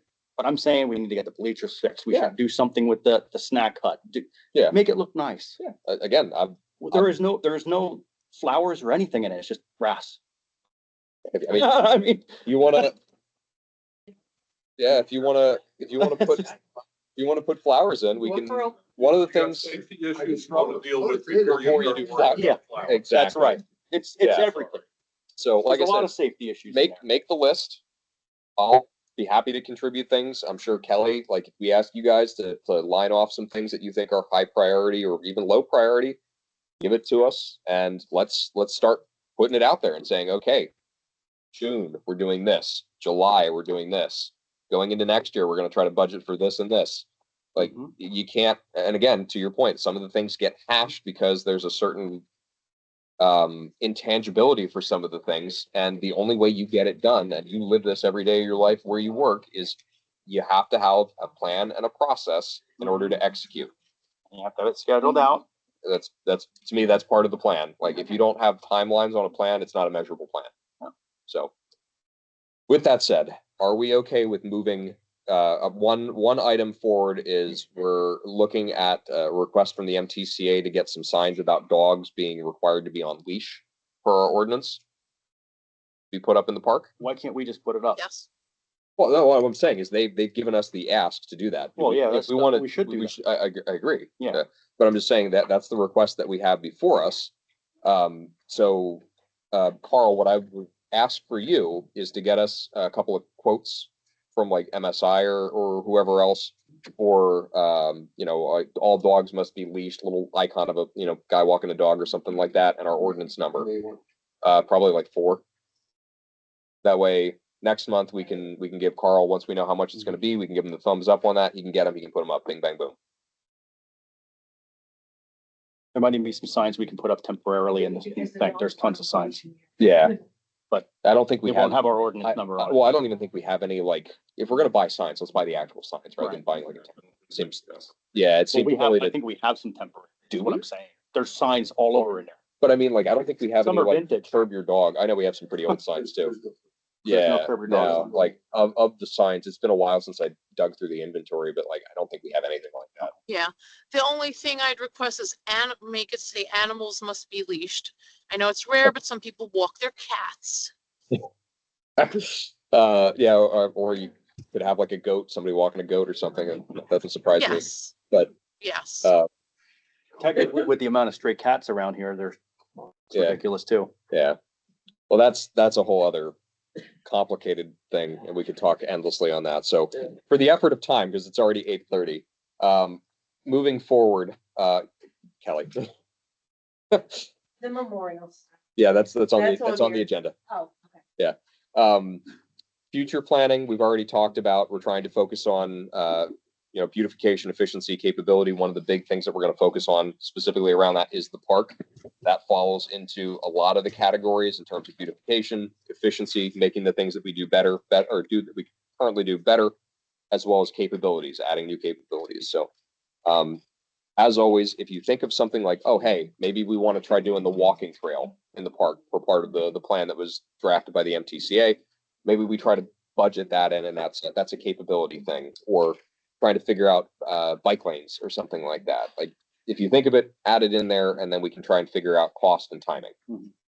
The LSA statewide grant, this was for the purchase of a special response unit. This is the pickup truck. Kimberly submitted this on November 27th, and more than likely we won't hear of a decision on that until closer to the fall. Are we okay with taking this off for the time being and then putting it back on in like November? Otherwise, we are not gonna have an update on this for like probably 4 or 5 months. Okay, so Lisa, go ahead and take that off the agenda, but put something on the calendar so that we can add it back on in like November. Okay, October, November. Yeah, I would just November, December, honestly, because Okay. we're gonna hear later, not earlier. Short-term and long-term rentals, Irene and Dan has actually been in helping to identify properties that are potentially rental properties. And that will be a situation where once we have that list nailed down, we send out letters. I could say a big thanks to Dan. Dan did almost all the footwork on that. We're generating a letter to send to the property owners to clarify whether or not it is a rental property. And I'm hoping to get that out within the next week. And we're going to ask for a response within the next 2 weeks. And hopefully we'll have that information by the next meeting, and we'll be able to move forward with that with Kraft. Okay, excellent. Okay, and then moving on to the next item, road maintenance. So Carl has actually the Did you do the joint? oh, I didn't. Thank you. I skipped Yeah. that one. Joint comprehensive plan. David Hunter is still preparing a cost estimate for the 5 municipalities to participate in the joint comprehensive plan. That is something that there is substantial grant funding for. I believe it's 50%, which would be then the remaining cost would be split between the 5 municipalities. We're just about due to update our comprehensive plan. We're supposed to do it like every 10 years. And I think ours is like 9 going on 10. So the time is right for it too. So yeah. I Do you want me did, to jump ahead? I don't know if he wants to sit. I did send an email to, Yeah. the planning commission, Yeah. David Hunter's office with them moving from one place to another in the beginning of they were kind April. in flux. Yeah, so they're still working on it, but things just got a little crazy with the move, so I did, hear from them, actually, it was this afternoon after. Well, we know how hectic moves can be, Yeah. so they'll get it to us when they We're get still it. doing stuff. Yeah. Been here a couple months. So Jesse actually tapped me. We're gonna jump ahead real quick to 25, which is the zoning hearing board. This is the position that David Stobby had vacated. Doug, you had previously expressed an interest. Are you still potentially interested in that, or? Yes. Okay, so, Colin, are we okay with having Doug talk to us briefly after the meeting as part of the meeting, Yeah. and then? I do. I just had reverse shoulder. Yeah. replacement. Okay, so do we want to just talk now? Because I know a bit of your background, that Yeah. you've been. Yeah, we can talk now. Yeah, so you've actually served as a, I was chairman of planning commission. yeah, You don't have to speak to him in the public meeting. well, I mean, if You Jesse, can- Jesse if and I are- if you'd like. yeah, I mean, for the purposes of time, he's here. And I'd love to appoint that position Sure, tonight. sure. So like I said, Doug, my understanding is were you previously a supervisor? I was never a supervisor. But you worked, I've lived in Marion Township since 1976. okay. I And, served on the planning commission, was chairman of planning commission. Yeah. and Representing Marion Township for the Wilmington Sewer Authority. I was superintendent for Wilmington for 41 years. yeah, so I mean, you've got a lot of similar backgrounds is the point that I'm sort of kind of driving towards.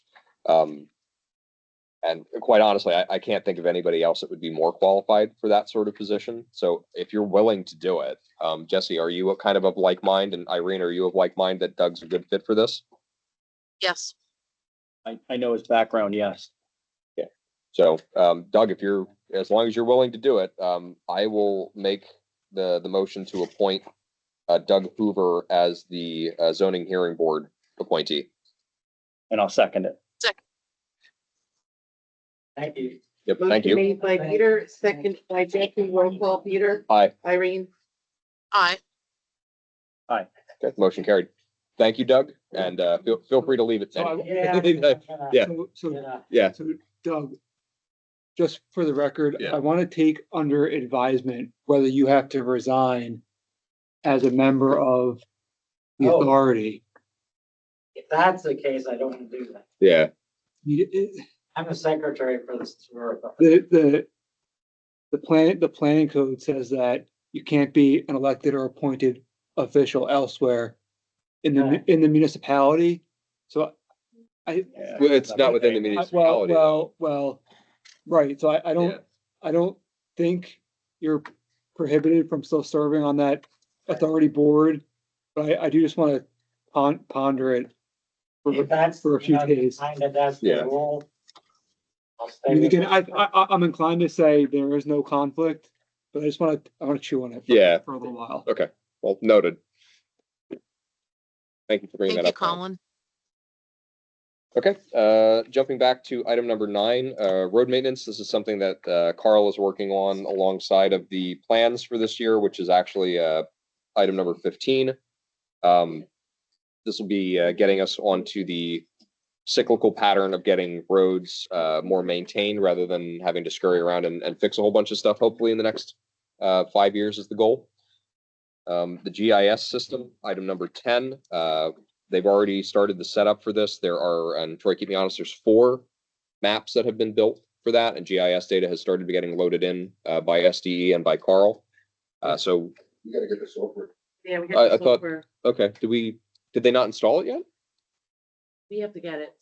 Yeah, but we authorized the purchase of it. We Okay, buy it. can We have to you? buy it.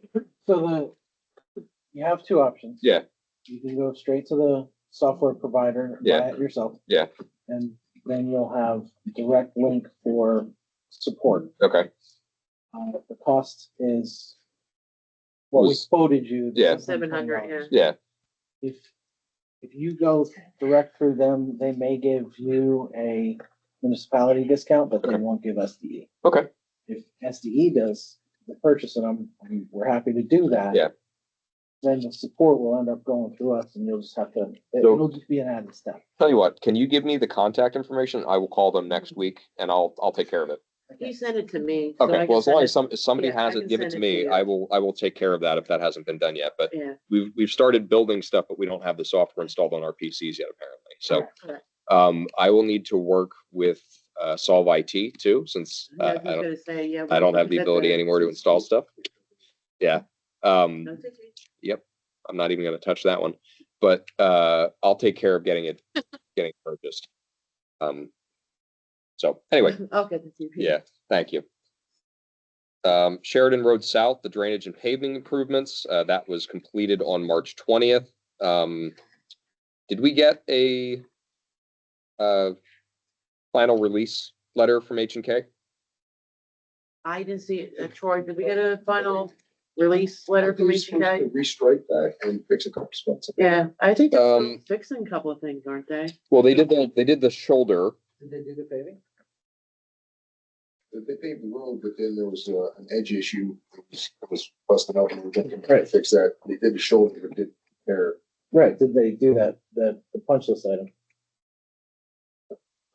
Okay, so then that makes sense why we haven't gotten I that. think they were gonna restripe it too, right? That's one of the punch list items.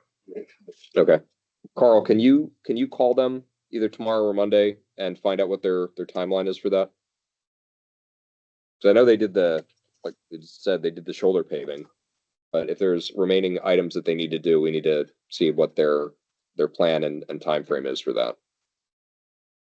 Still a tremendous amount of stone being kicked out onto the road. Yeah, that was, we've kind of floated some internal discussion about how to handle that specifically. I drove over it tonight. Yeah.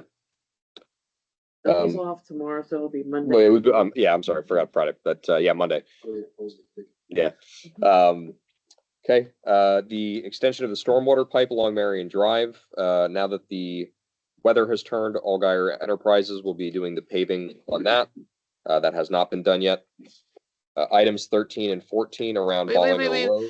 quick Yes. question Yeah. on that. Yeah. I guess it's more of a question for Lisa. Lisa, if you could get me some final numbers on what that's gonna cost for Allgaier to finish that up.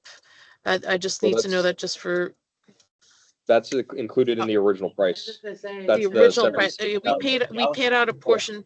Just Lisa, if you could get me whatever that residue is, then just so I have an idea. Yeah, we have the amount budgeted, but to Irene's Okay. point, we haven't paid the full amount yet. You They haven't only paid paid it. the Yeah. partial. But this is not subject to change order for the paving. It's just part of completion for the project. Okay, Right, so it's, right, Yeah. right. Okay, like I said, Ballinger Road, we're gonna skip that around the potential litigation. I don't think we have any news there either. Otherwise, Colin would have passed that along. No updates. No updates. For the 2025 road projects, Carl and Engineer Spade have put together a list of the roads. I'll go top to bottom on this. The first one is Richland, as we mentioned before, for a length of 750 feet, width of 20 feet. And this would be some base repair, some milling, leveling, and a 1.5-inch wear course over that section. The estimate by the roadmaster and the engineer would be about $27,555 for this. The road for Main Street is 1,100 feet by 36 feet. This would also include milling, leveling, and a 1.5-inch wear course. That's estimated at about 73,000, almost 74,000. Canal Road, that would be a 2,400-foot section of a 20-foot wide road, totaling about 82,500. School Road, a 4,000-foot stretch with a 2-inch milling depth, some leveling, and a 1.5-inch wear course. That is $135,916. And Woods Drive, which is 2,200 feet. There's not a width on here, but I want to say that Woods Drive is pretty narrow. That's like 20 feet, give or take. 18 to 20. Yeah. Well, regardless, it's 2,200 feet of woods, and that was a total for a similar amount of work for $75,405. I would like to put forth that we have the engineer do the design work and submit canal and woods for the dirt and low volume gravel road grant. Both of them are excellent contenders for that. Woods Drive especially fits the definition of a low volume road, and Canal Road, I believe, also fits the definition of a low volume road. That would leave us with the planned structural road work of Richland, Maine, and School for a combined total of about 227,000 or 100,000, which should fit well within the budget that we have for liquid fuels plus the bit that we do out of the general fund. Is this all of Main Street we're talking about? No. It's from Church Street down to, just past Richland. Okay, Yeah. so that wouldn't mean the speed tables then? No.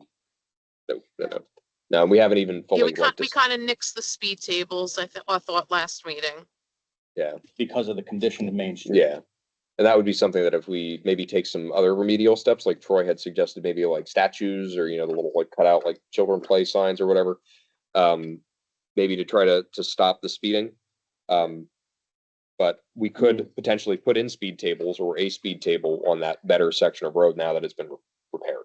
I'm just impressed no one used it as a sport to drive over the new signs that they put on Main Street, because that's what they were doing last year, so. Yeah. You can't have nice things. That's all I'll say. Yeah. Yeah. One of them has been run over at least. Oh, 10 I was times. wrong. Look at that. Yeah. Yeah, are we going to paint the crosswalks a little bit better? And Yeah. can we get some crosswalk ahead signs too? Yeah, I'm okay with crosswalk ahead signs. So, If you do a crosswalk ahead sign, you also need a crosswalk sign at the crosswalk. okay. I don't know if you could hear Carl, but if you do crosswalk ahead, you have to have Yeah. a crosswalk. Yeah, Again, I don't have yeah. a problem with that. What about the people that own property at the crosswalk that you're gonna be sticking the sign in? It's technically in the right of way. Is it? Yeah. How 100%, much, yeah. how much from road center do we have? Have to look, but guaranteed Well, isn't it 33 feet normally? it varies. Depends on that. Yeah. But I mean, 54. yeah. So I mean, we've generally speaking, if you're putting it on the sidewalk where the curb is, that's well within whatever the right of way is. Carl, can you give us feedback on that too? And what your best recommendation is on that? Because they're not legal the way they're painted now anyway. Which is ironic because we had A1 Yep. do the. Yep. That's what we paid him for his crosswalk. They should be 6 feet long, right? Yeah. We should do them the way they're supposed to be. Okay. We Like got the price list from the line painting company just a couple of days ago. Typically we try to do about a third of the township in line painting. Could you get that list, and could we focus part of it on Main Street again with like the crosswalks and some of the other lining?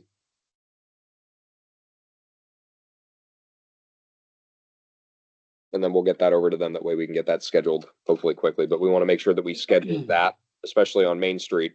If there's anything that's going to be line painted in the areas where we're going to be doing the work this year, so that it's after the work is done, that we're not putting paint down and then just tearing it out again.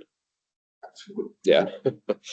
I think Colin had something to say. Colin, Are we directing SE by a motion to submit those we will grant be. applications? Yeah, we will be. We just haven't gotten there yet. Thank you for the point though. Sure. So as long as nobody objects to that, I would like to make a motion to authorize SDE and Troy to prepare the dirt and low volume gravel road designs and submissions for Canal, as specified and Woods as specified. I'll second it. All right, motion made by Peter, second by Jesse. Roll call, Peter, Aye. Jesse, Aye. Irene, Aye. Okay, I'd also like to make a second motion. I'd like to authorize SDE to prepare the design and bid packets for Richland Road as specified, Main Street as specified, and School Road as specified. I'll second it. motion made by Peter, second by Jesse. Roll call, Peter, Aye. Irene, Aye. Jesse. Aye. Can I ask you ladies to keep it down, because I'm trying to hear and all I hear is So- talk. I'm sorry. Correct me if I'm wrong. I think the total amount for that road work, if we were to pay for it in full, was it like close to $460,000? If we did Okay. all 5 projects without any of the grants, it would be $395,178.89. So Okay. that's what I was saying We is ha- we bid out the Richland, the Yes. Main Street School ones, and we go after the grants for Canal and Woods. And if we don't get the grants, then we reassess putting them out in another bid. Okay. Roughly in liquid fuels, there's about $721,000. Okay, good. Yeah, we don't want to draw that down to 0, but that means we have a little bit of wiggle room Correct. there. Correct. Okay, excellent. Peter, Yes, Main Street. Yeah. Can we move the speed sign that is at Canal Road and put it at the east end where town begins? Yeah. Specifically on Scott Manbeck's property. Doug Hoover and I were talking about it, and he said it would probably be better if you move it a little more on the property of Scott Manbeck. okay. I don't think that's going to be a problem. The only thing that we might have to do, rather, I don't want to try to pull that pole out of the ground, but Are you talking radar center? yeah, we might want to get another, I think it's a 3-inch pole for those. And Canal Road and Main Mill. that way we can just unshackle it from the pole and move it to a different pole if we need to.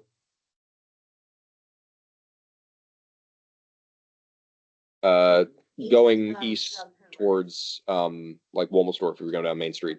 Where- That's, before the S Bridge. Yeah. Like on the between town- that, yeah. Like between Scott Manbeck and Doug Hoover's from Scott. property. It's the farm after It's a Doug Hoover. farm on the top of the hill. Oh, At the okay. top of the hill. Yeah. Yeah, in between there. With the freight liners, right? Yeah.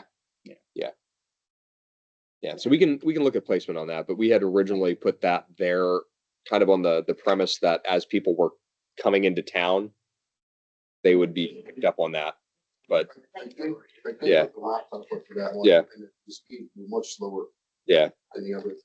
yeah, Yeah, they learned exactly, you're coming from 35 to a 25, so it's, you can get you at least at 35. yeah. So Well, I 30 mean, your speed. the other end of town coming off the highway, people don't slow down from like the 55, 60 Yeah. plus that they're doing. They just, Speed at laptops at the shop, the average speed was, I want to say, 28, 29. that's not bad. No. Okay. But yeah, we can absolutely move it. That's easy enough. The pole, I think, was like, Numerous Yeah. people in that area between Canal and Yeah. the east end of town having complained. okay. Yeah, I mean, that's easy enough. They don't slow down until they get to. Yeah, so we got to move the sign so they slow down sooner. Okay. Yeah, hopefully. Thank you. Okay, trash recycling ordinance, that is, keep me honest, what ordinance number would that be? Is that 2025-4? Well, it's The old not- one is, Yeah.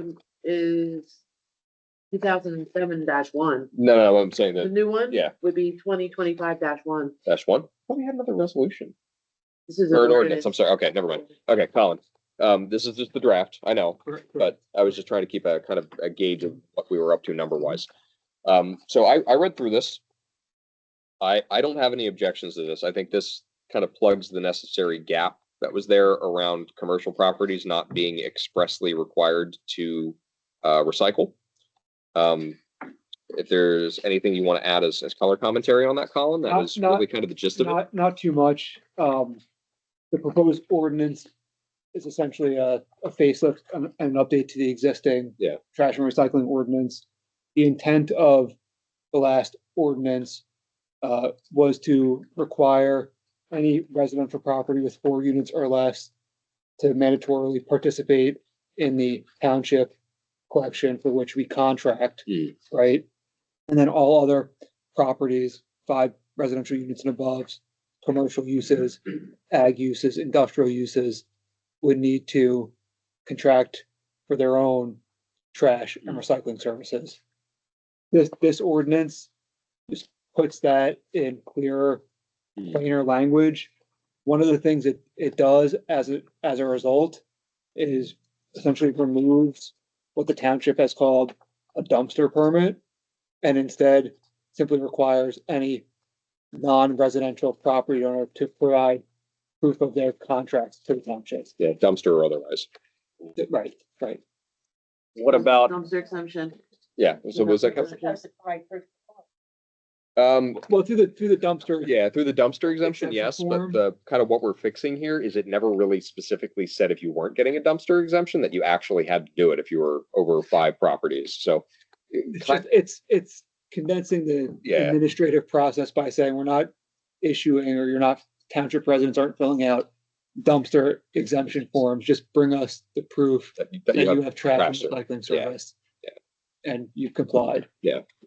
So Okay, Like I so said- they don't have to fill it out and get it approved at meetings, this is bring in. bring in your proof that you have some sort of trash and recycling, whether it's through JP Mascara or anybody else, and you're good. So if we're not changing the fact that if someone gets a big dumpster, they don't need to put guards up and shield it from view, right? no, that's part of a Yeah, land development. I was gonna say, that's part of the So no, style. so if this ordinance is acceptable, you can approve it for advertisement for potential. I just, enact- Okay. I have one question. How does this impact our tonnage on the recycling grant? So now that they've showed proof of garbage and recycling, does that recycling count towards our tonnage? Or because I apologize, I don't have it in front of me, or is it just proof that they have trash?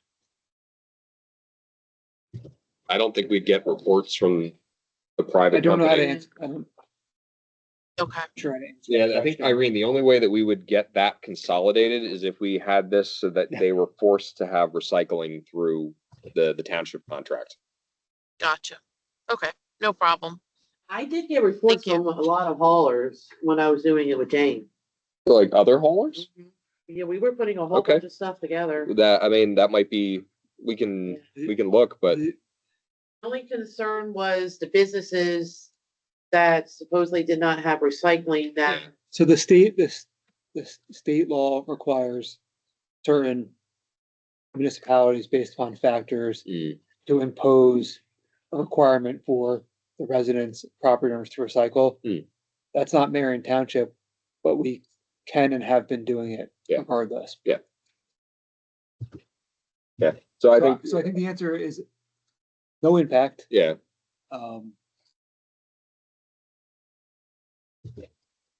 yeah. I honestly, at this point, any of the properties that would be affected by this probably weren't recycling anyway. As bad as that is, so I don't think it's going to affect our tonnage. Do businesses have to recycle? That's They still the will, same. yes. So all businesses will have to start recycling. They will have to then? recycle.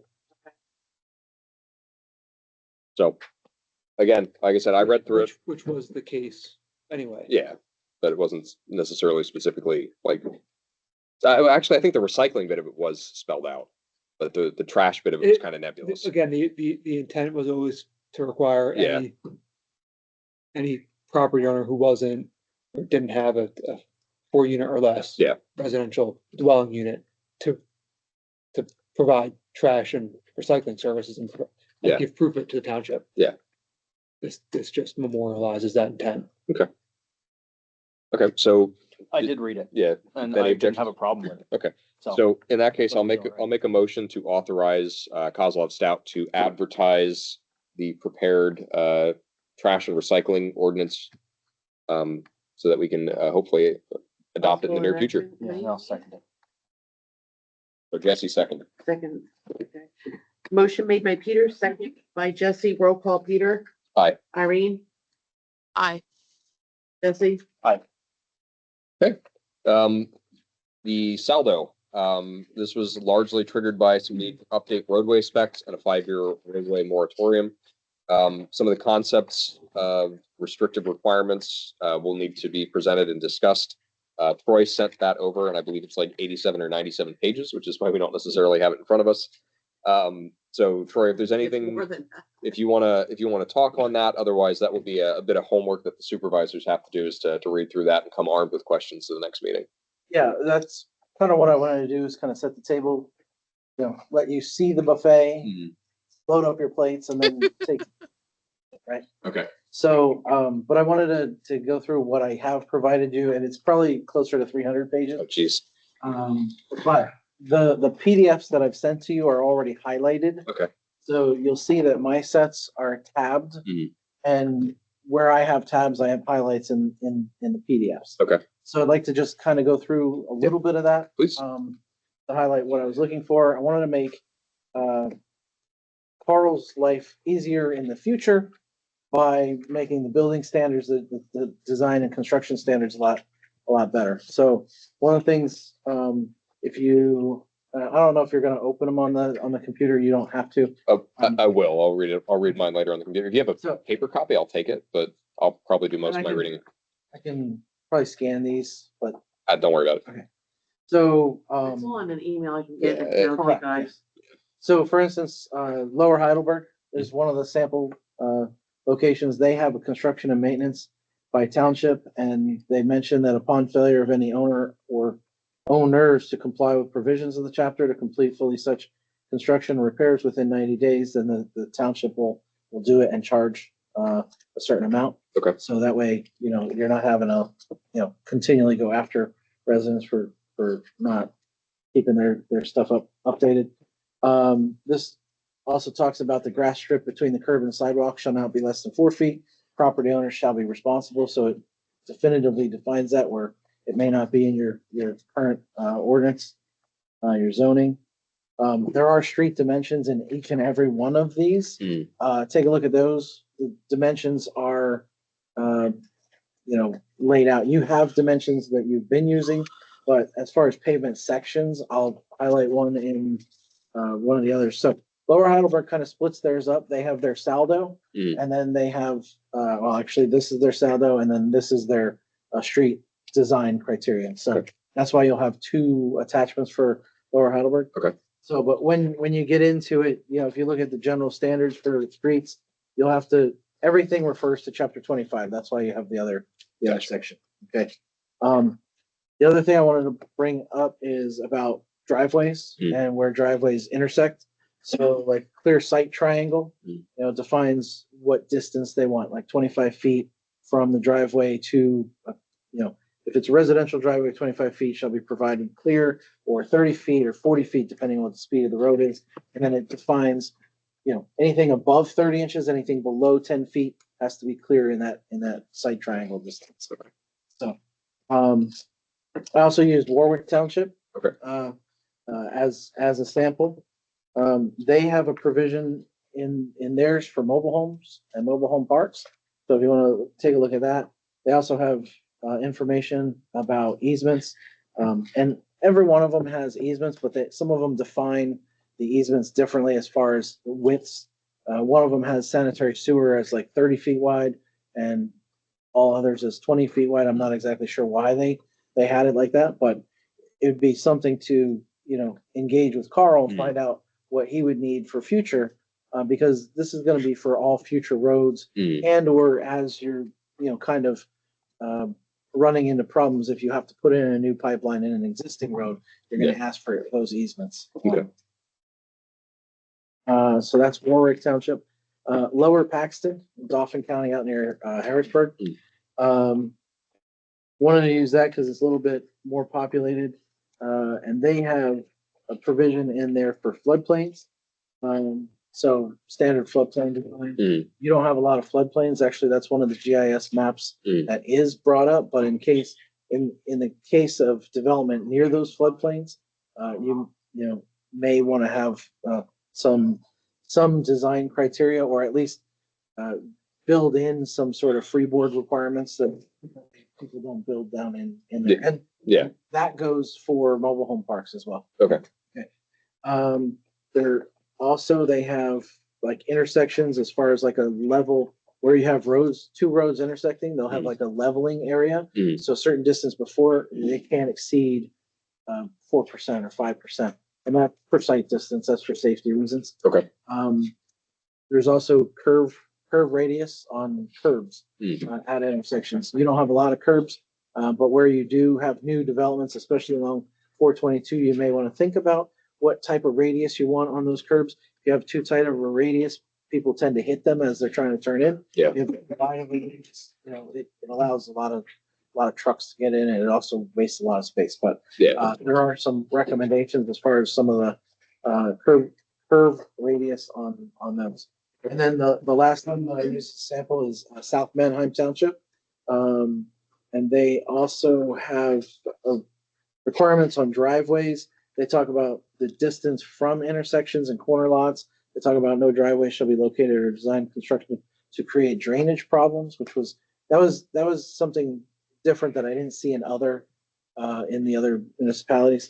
But one of the other things that some of them do mention is like no half or partial streets. And that's something, again, new development, as you have a developer that might be developing a property on one side of the road, that sometimes they want to develop only half street width. Every one of them that has that provision has prohibited that. Okay. It really helps to make sure that the road gets built right from the start, undermine the substructure. And then there is I'm not sure which one had the dimensions.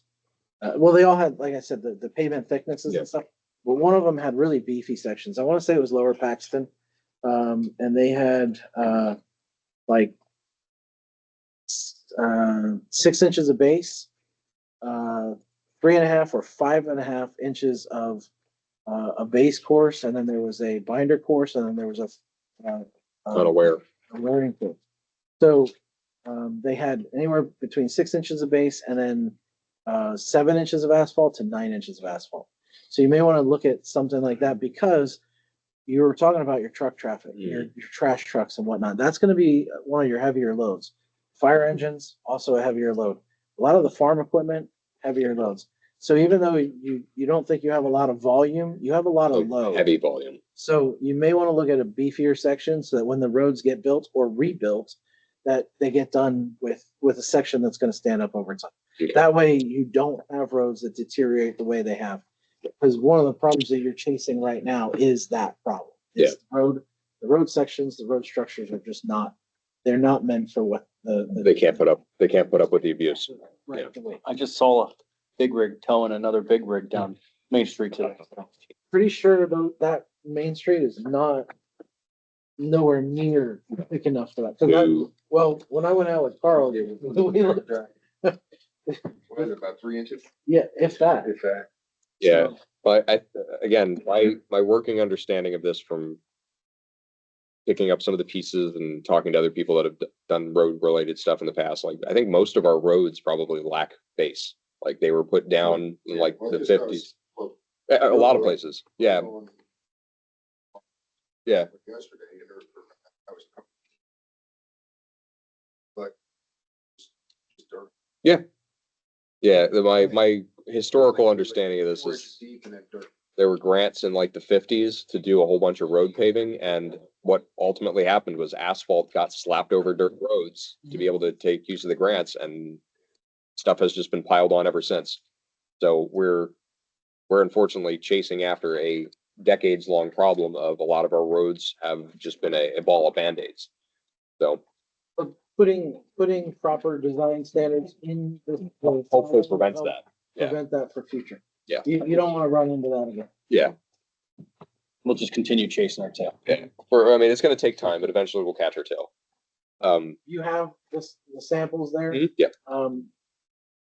Read through all of it, not just the sections that I highlighted. And I know it's a lot of reading, but maybe just look at the table of contents of each one, because there are table of contents. You can see headings that you can, maybe something sticks out of things that you want to make sure that we do include.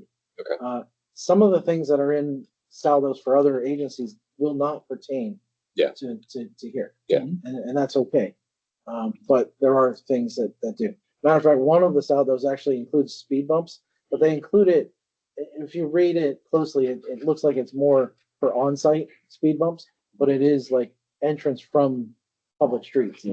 So you may want to look at some of the, even some of the language in there about what the purpose is for them to do. Okay. Okay. And then, Carl, I know it's light reading, but I would very much appreciate if you could give that a read through and give us your expert recommendation on some of that stuff. Okay, we'll make sure that it gets forwarded to you. Actually, better yet, we'll upload it. We'll upload it to the SharePoint. That way you can just go in and retrieve it.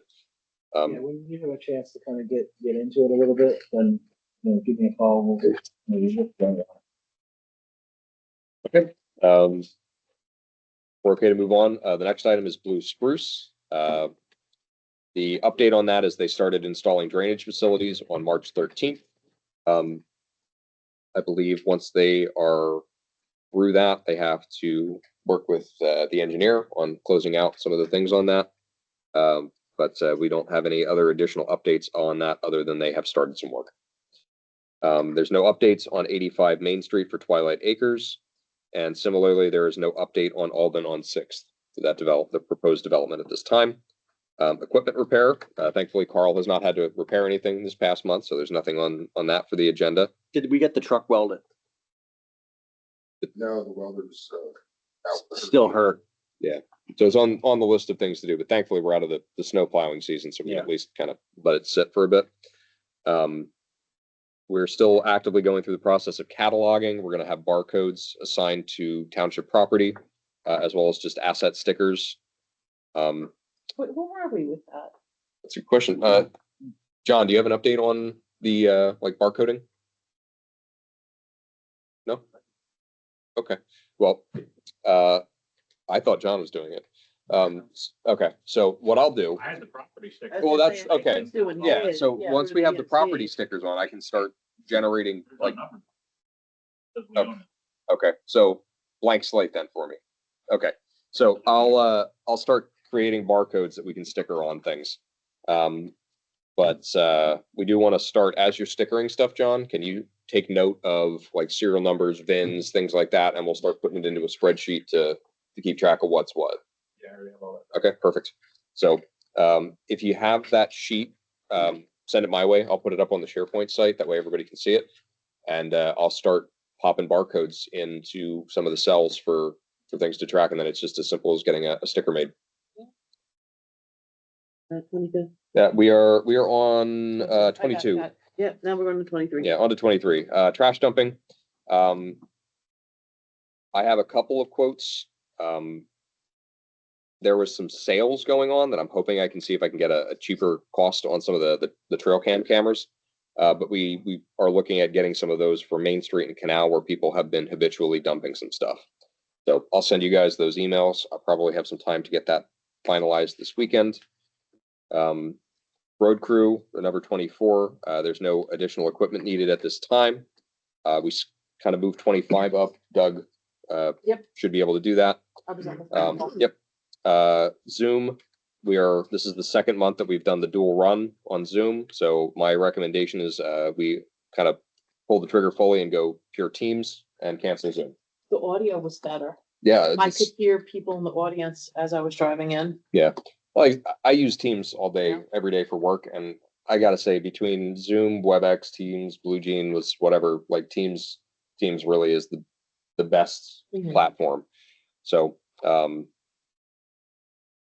just to be safe, I'll make a motion to officially decommission and cancel the Zoom subscription. Second. Motion made by Peter, second by Irene. Roll call, Peter. Aye.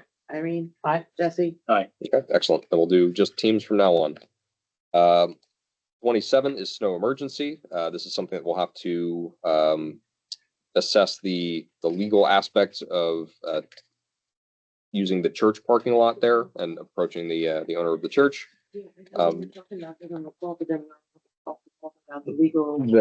the thing with the organ mostly, and like the I guess would that be like a hold harmless sort of thing, Colin? What's that? If we entered into an agreement with the guy that owns the church about using the parking lot for snow emergency, that we wouldn't we as a township would,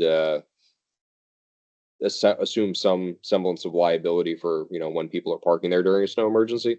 Like this is going back a couple of months. You would. Yeah, I don't know if that's advisable. yeah. That's fair. Um, That's before. Yeah, I mean, we might not have done it legally before, is the problem.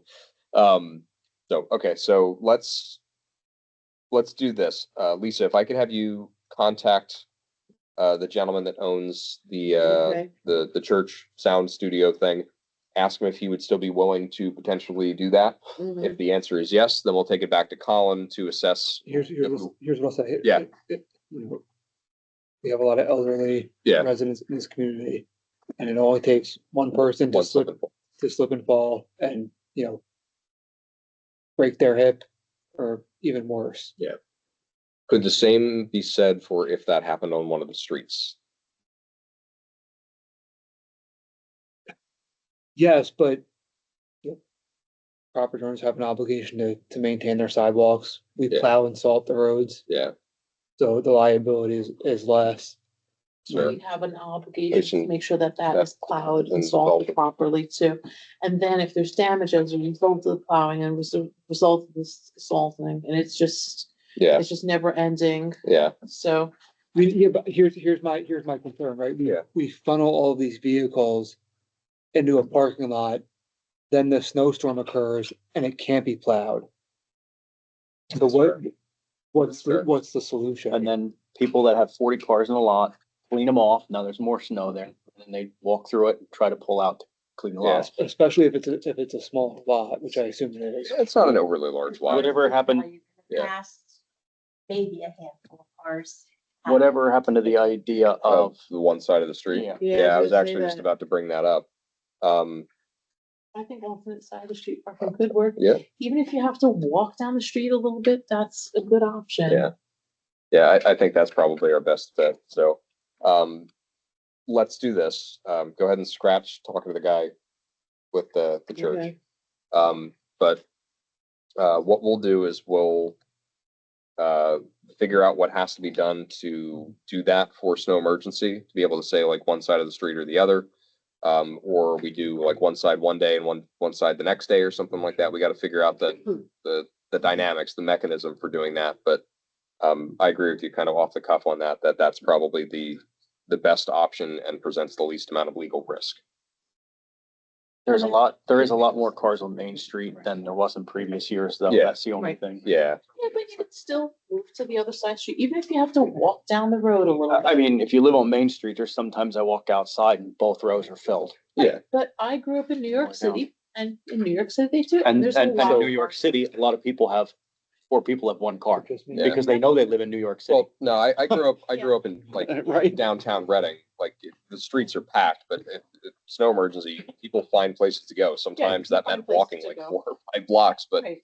that was And you know what I'm trying to unfortunately, Say, hey, can I park with your driveway? yeah, If it needs to get done, it needs to get done. Yeah. Because it's a matter of safety. I have seen what it's like when vehicles can't get through. You want to have access to the roads because of emergency vehicles in particular. And if it's a bad snowstorm and Carl can plow one lane, that makes a difference when there's fire, EMS, or police response. That's why we're doing it.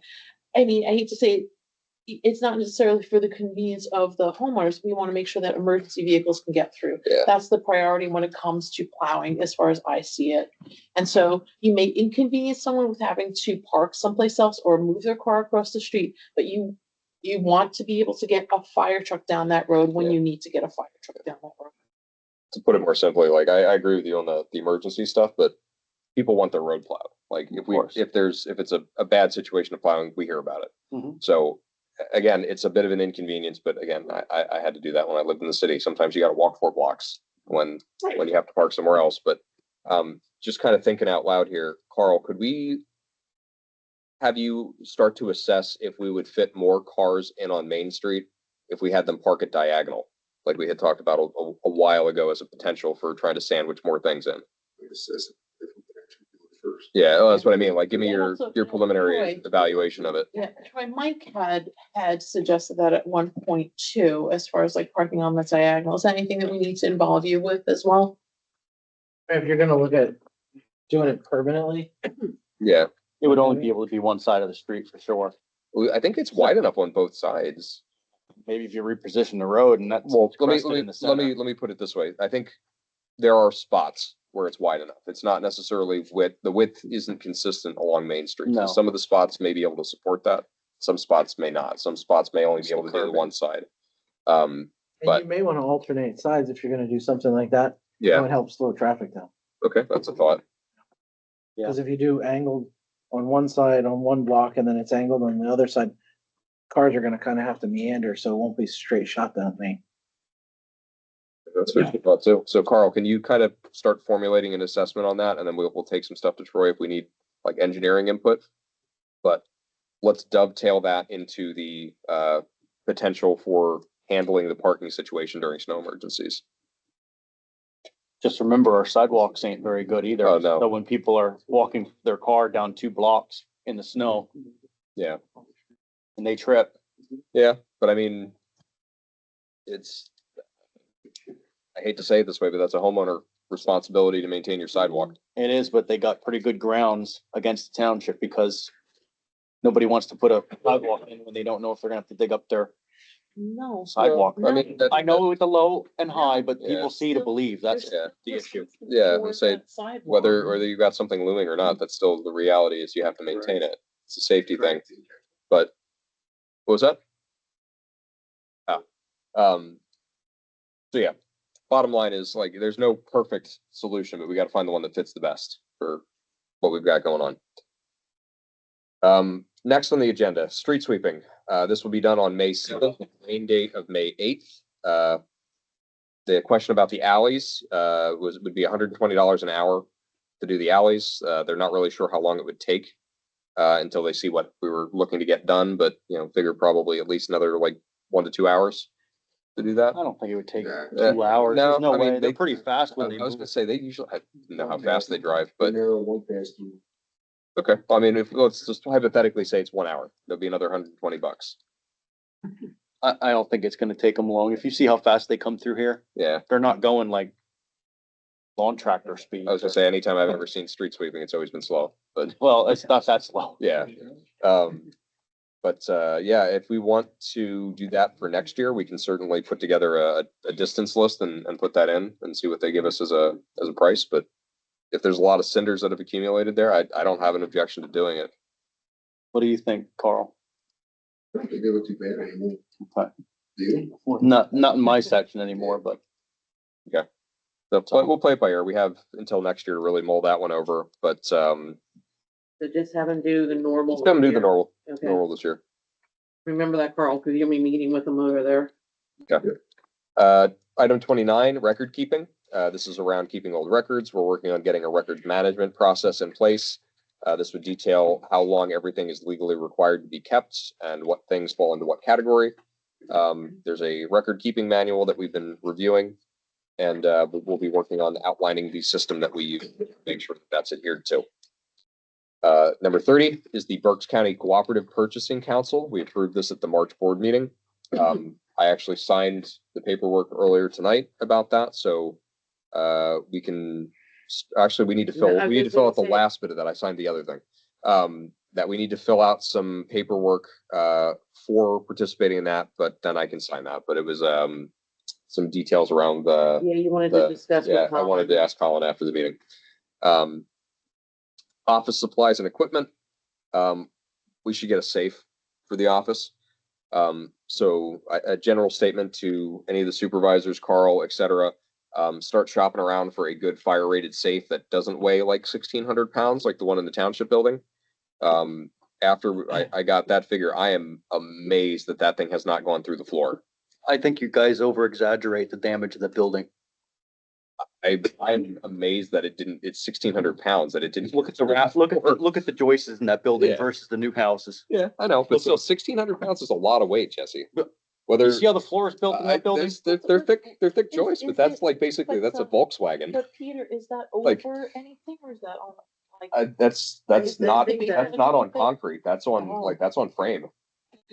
So that's what I'm saying, Well, like, let me even, touch it. even if it's built to last, that is a lot of weight. You could drive a tractor on my floor. My floor was Yeah. built in 1840, Again, I'm not, right? I'm, And they're like 8x8s and they're this far apart. I'm not- That's how my house was I'm, built. again, I'm not arguing with you So- on that. I'm just saying, that's a lot of weight. I know. Yeah, You gotta So- remember horsehair plaster is very, very heavy, yeah, that's true, that's true. right? Yeah, They there's were this built for basement that. under there. Is there? Yeah, it's basement under there.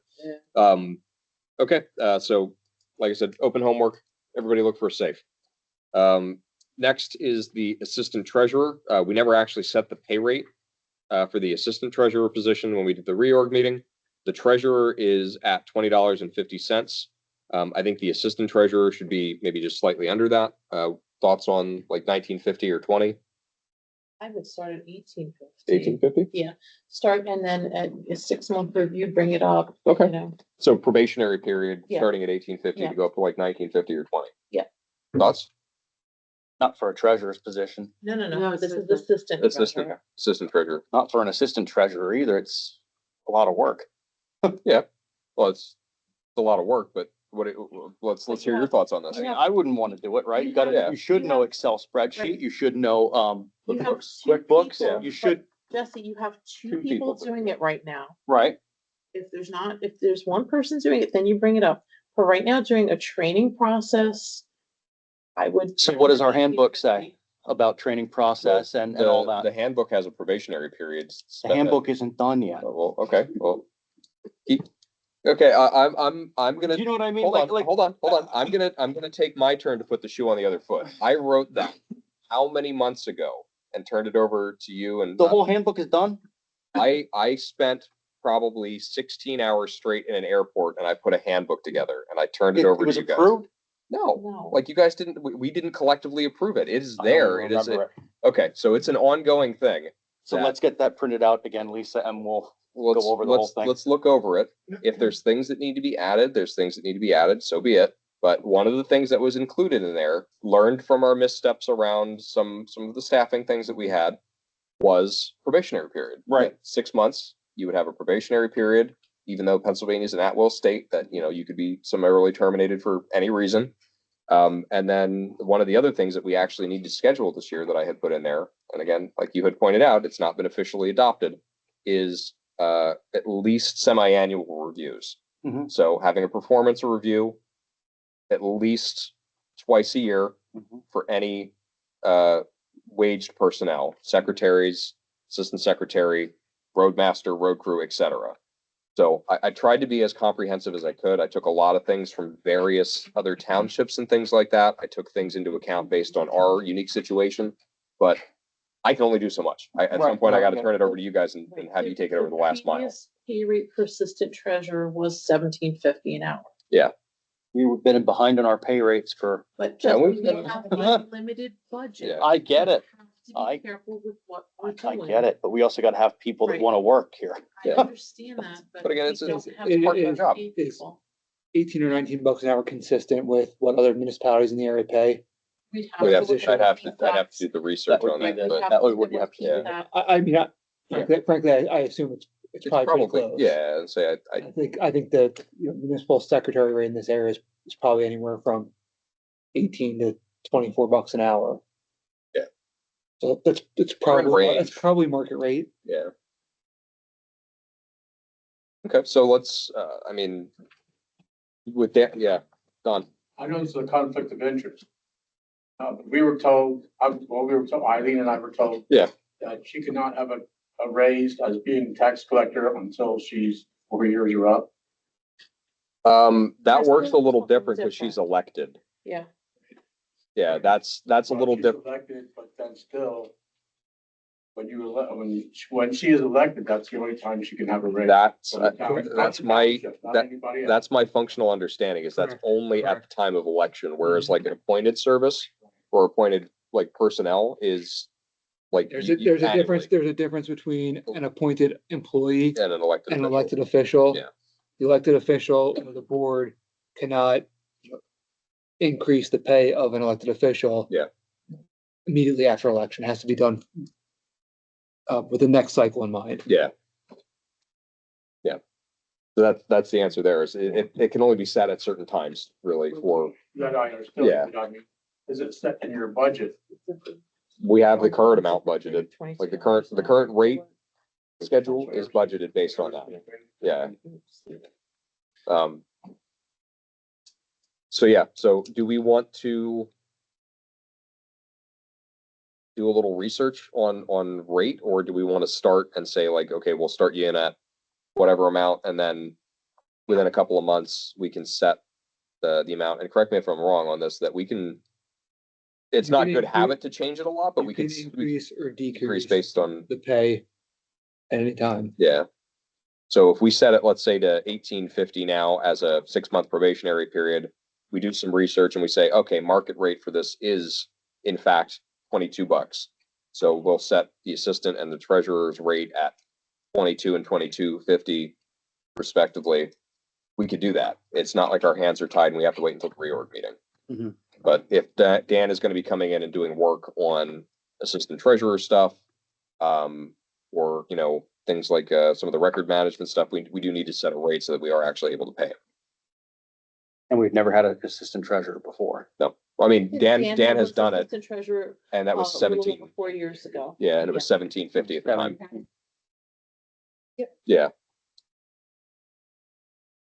And assistant secretaries So, came in at don't- 1850 an hour as well. don't get me wrong. I like making sure that we pay a competitive wage on things here, but I think that is probably, even just No. without looking, it sounds market rate. Right. No one's taking this job because they're gonna get rich. Yeah. That's the bottom line. They're That's for taking this position because they're dedicated to the township and they want to come in and help.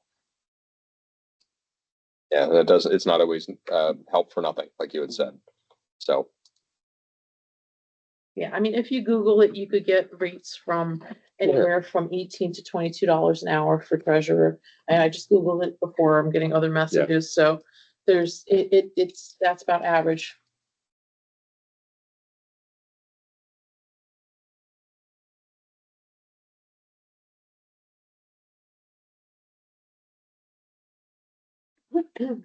We could probably reach out to PSATs and see what PSATs has as their salary surveys as well. Yeah. If you want to. That would be the best way to do it. Yeah. Reach out. to Yeah. PSAT. yeah, reach out to PSETs. Yeah, because this, I'm getting a ton of different things. Like, obviously, like Right. the Philadelphia market is going to be different than, Right. Mm. But Marion you market. still, again, I'm Do saying, what's in your budget. right, over Yeah, and over again, yeah. it's budget, budget, Budget. budget. This is what we can offer. If someone doesn't want it, then they don't have to take that position. And then it falls on us to fill that slot. That's why we're here, okay? I get it. The task needs to get done. yeah, we can't price it so low that no one's Right. going to be interested Right. in it. We have to Right. be We're competitive, not but we offering can't. $12.50 an hour. Yeah, We're offering $18.50 an hour. You need an employee now. yeah. Well, I'm still the treasurer and I'm still doing the activities. The concept is to train someone, like I was out sick during December, to have someone as a fallback position. And I am not running for election again next year, so we'll need someone who is competent enough to continue to do the work forward. But then again, you also face the problem that a new elected board, because there's 2 positions that are open, they may not want that person to continue as a treasurer. So again, I'm working at writing up instructions for everything, but the new group of people can take those books and throw them in the trash. You know, if everyone wants to continue to reinvent the wheel, they can do so. We're trying to make things so standardized that this is the job. You sit, you're elected, you bring your personality to it, you bring your effort and energy to it, but this is the job that needs to get done. Writing a check is writing a check. You have to write the check correctly. There's a Second Township class code that governs the behavior of a treasurer. So there's nothing so extraordinary about being a treasurer. You want someone that's competent and has the skills to do so. It's something that I've learned to do over time. I had some experience as a treasurer previously, and I had amped it up. As I always tell Lisa, there's so much more responsibility that has come over and over and over. I now have to delineate the tasks that I do as a treasurer that are different from what I do as a supervisor, because there's many things that I sign off on as a supervisor. So that's what also I'm going to be working on. And I'm very careful with these instructions because there's a lot of tasks that should be performed by a treasurer and that shouldn't be performed as a treasurer. So the information is there. It's I'm literally writing it click after click after click, click on this, click on that, do this, do that. You reference this, you reference that. Everything that I have done over the past few years, I have literally written out the instructions. And now I'm just making sure it's organized. So anyone that steps into that seat can follow it. I will be available for phone calls if people don't understand something. I don't have a problem with that. But again, I don't know who's going to fill those shoes next year. If Dan wants to continue to do it, that's great. If he doesn't, for the price that we're setting, then that's okay too. We'll have to figure that out as the time comes. And again, the new board will have to address that. But unfortunately, board after board has reinvented the wheel and there hasn't been good continuity. As we've seen, as I mentioned earlier, we have all these problems that we keep on chasing because there hasn't been good policies and procedures that we've set in place. And this is what we're trying to do. You're the continuing factor because you're going to be here. Yeah. So, but it's persuading others to have that kind of foresight and ambition to do the work. Okay, so the takeaway on that is if we want to have Dan in to learn, Right. we need to pay Dan. Right. Unless Dan is doing it for free. So we will need to set at least some starting point here with the knowledge that we can adjust. Mhm. So I think generally speaking, everybody agrees that the probationary period is a good thing Mhm. on things.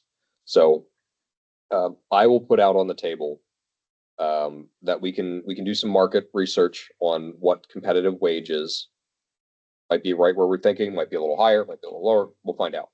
But for the 6 month kind of ramp up on that, because Dan was out for a couple of years where he didn't come in and do stuff, so he's effectively sort of a new employee again. To set the assistant treasurer rate at $18.50 for the probationary period of 6 months to be assessed and adjusted at that time. That motion. That is a motion. Second.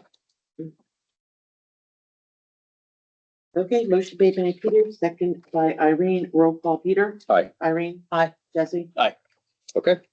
Road crew. We had talked a little bit about this before, potentially looking at getting some part-time help for Carl. I think the next step would be seeing how many hours we think we can fit into the budget. I think we have a little bit of wiggle room on the road crew wages that we had built in around.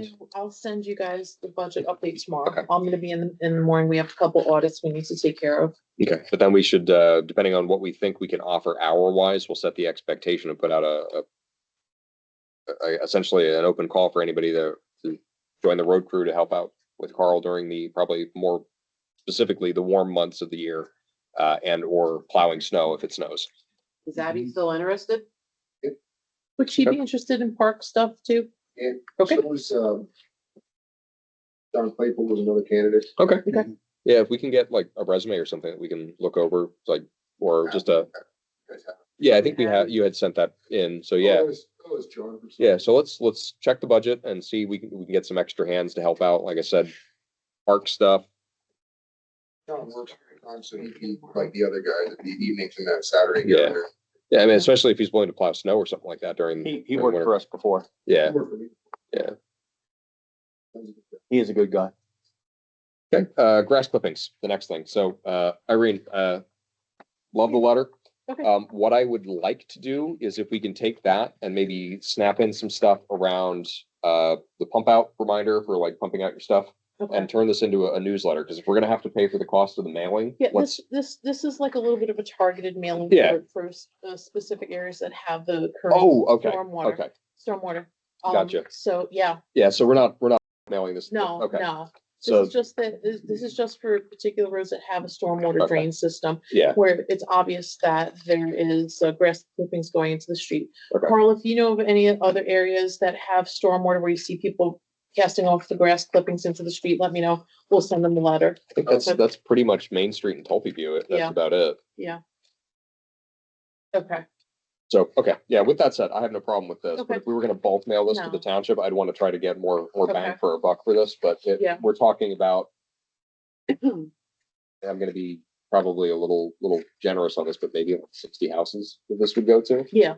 So we're not looking at a huge expense. No, on that. no, I don't see as much of it on Main Street. Yeah, And just, just going back to one of the other agenda items, the rental property Yeah. thing. I'm just gonna shoot out like a email to you guys with a letter for that. Yeah. See if it needs your approval. We're trying to figure out how we can send it out to the property owners and like basically have a little tabbed off piece where they could respond back with their name, address, information, and mail it back to the township. We're just trying to figure out the dynamics of that letter.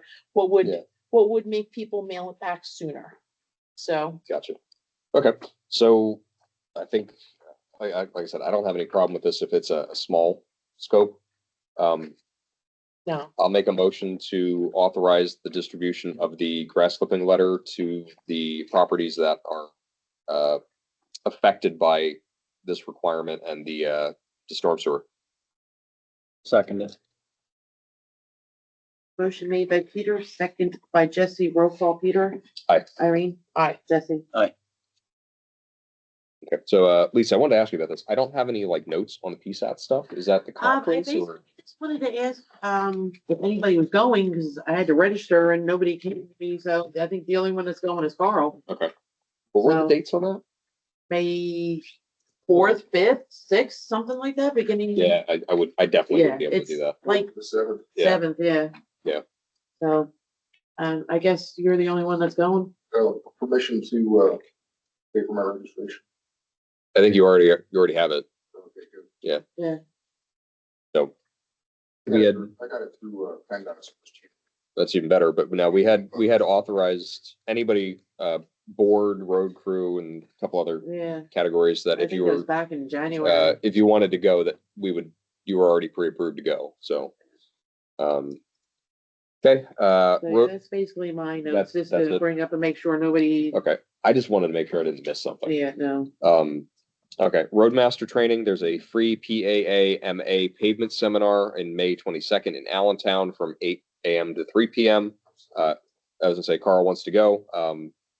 I don't know that it's necessarily needed, but I'll make a motion to authorize the Roadmaster to attend the free PAA-MA pavement seminar on May 22nd.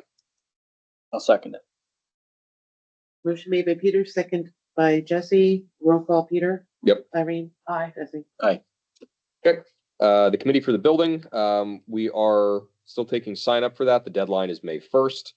We will be appointing a 7-member committee to take in information and assess things and provide a recommendation to the board around items with the existing building at 420 Water Street. Item number 38 is the Veterans Memorial Stone. This is currently located at 85 Main Street. The property owner would like to donate this to Marion Township. Marion Township would like to accept. So we had a little bit of internal spitballing here. What we're gonna do temporarily is, we're gonna source, you had said about getting maybe a steel skid or something like that, Jesse?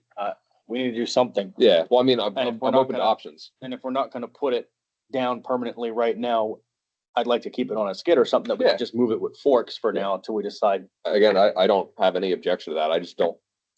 I would love to permanently place it. I just don't know that we have a spot that we can permanently put it with confidence at this point. If somebody has ideas, please call it into the office, send us an email, whatever, but Carl, you took a look at the size of this thing?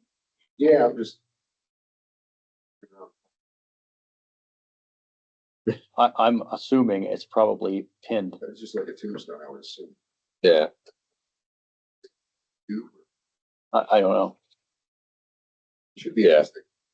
Yeah, but in terms of temporary placement, I agree with you, Jesse. Being able to effectively move it is a good idea. We just gotta figure out what Maybe that actually to means. build something out of railroad ties or something Yeah. strong. Yeah. I mean, again, I'm open to suggestions because we can, Cause that isn't gonna be light. no, it's gonna be heavy as hell. Yeah.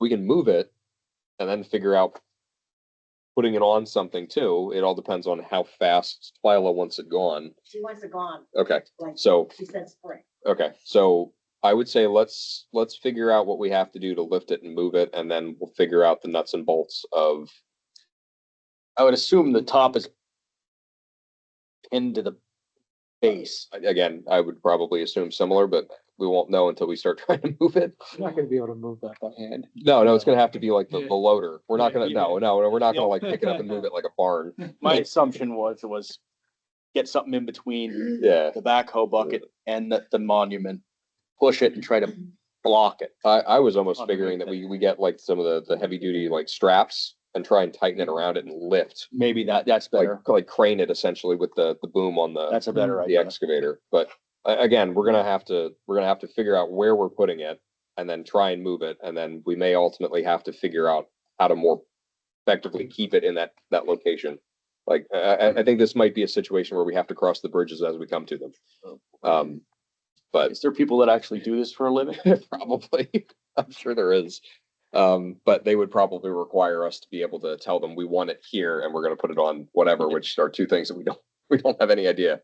So I would say sometime in the next like month or so, Carl, let's see if we can't devote some time and attention on that and figure out like what we're dealing with. And like I said, a tentative spot that we can put some gravel down at the very least somewhere in the park.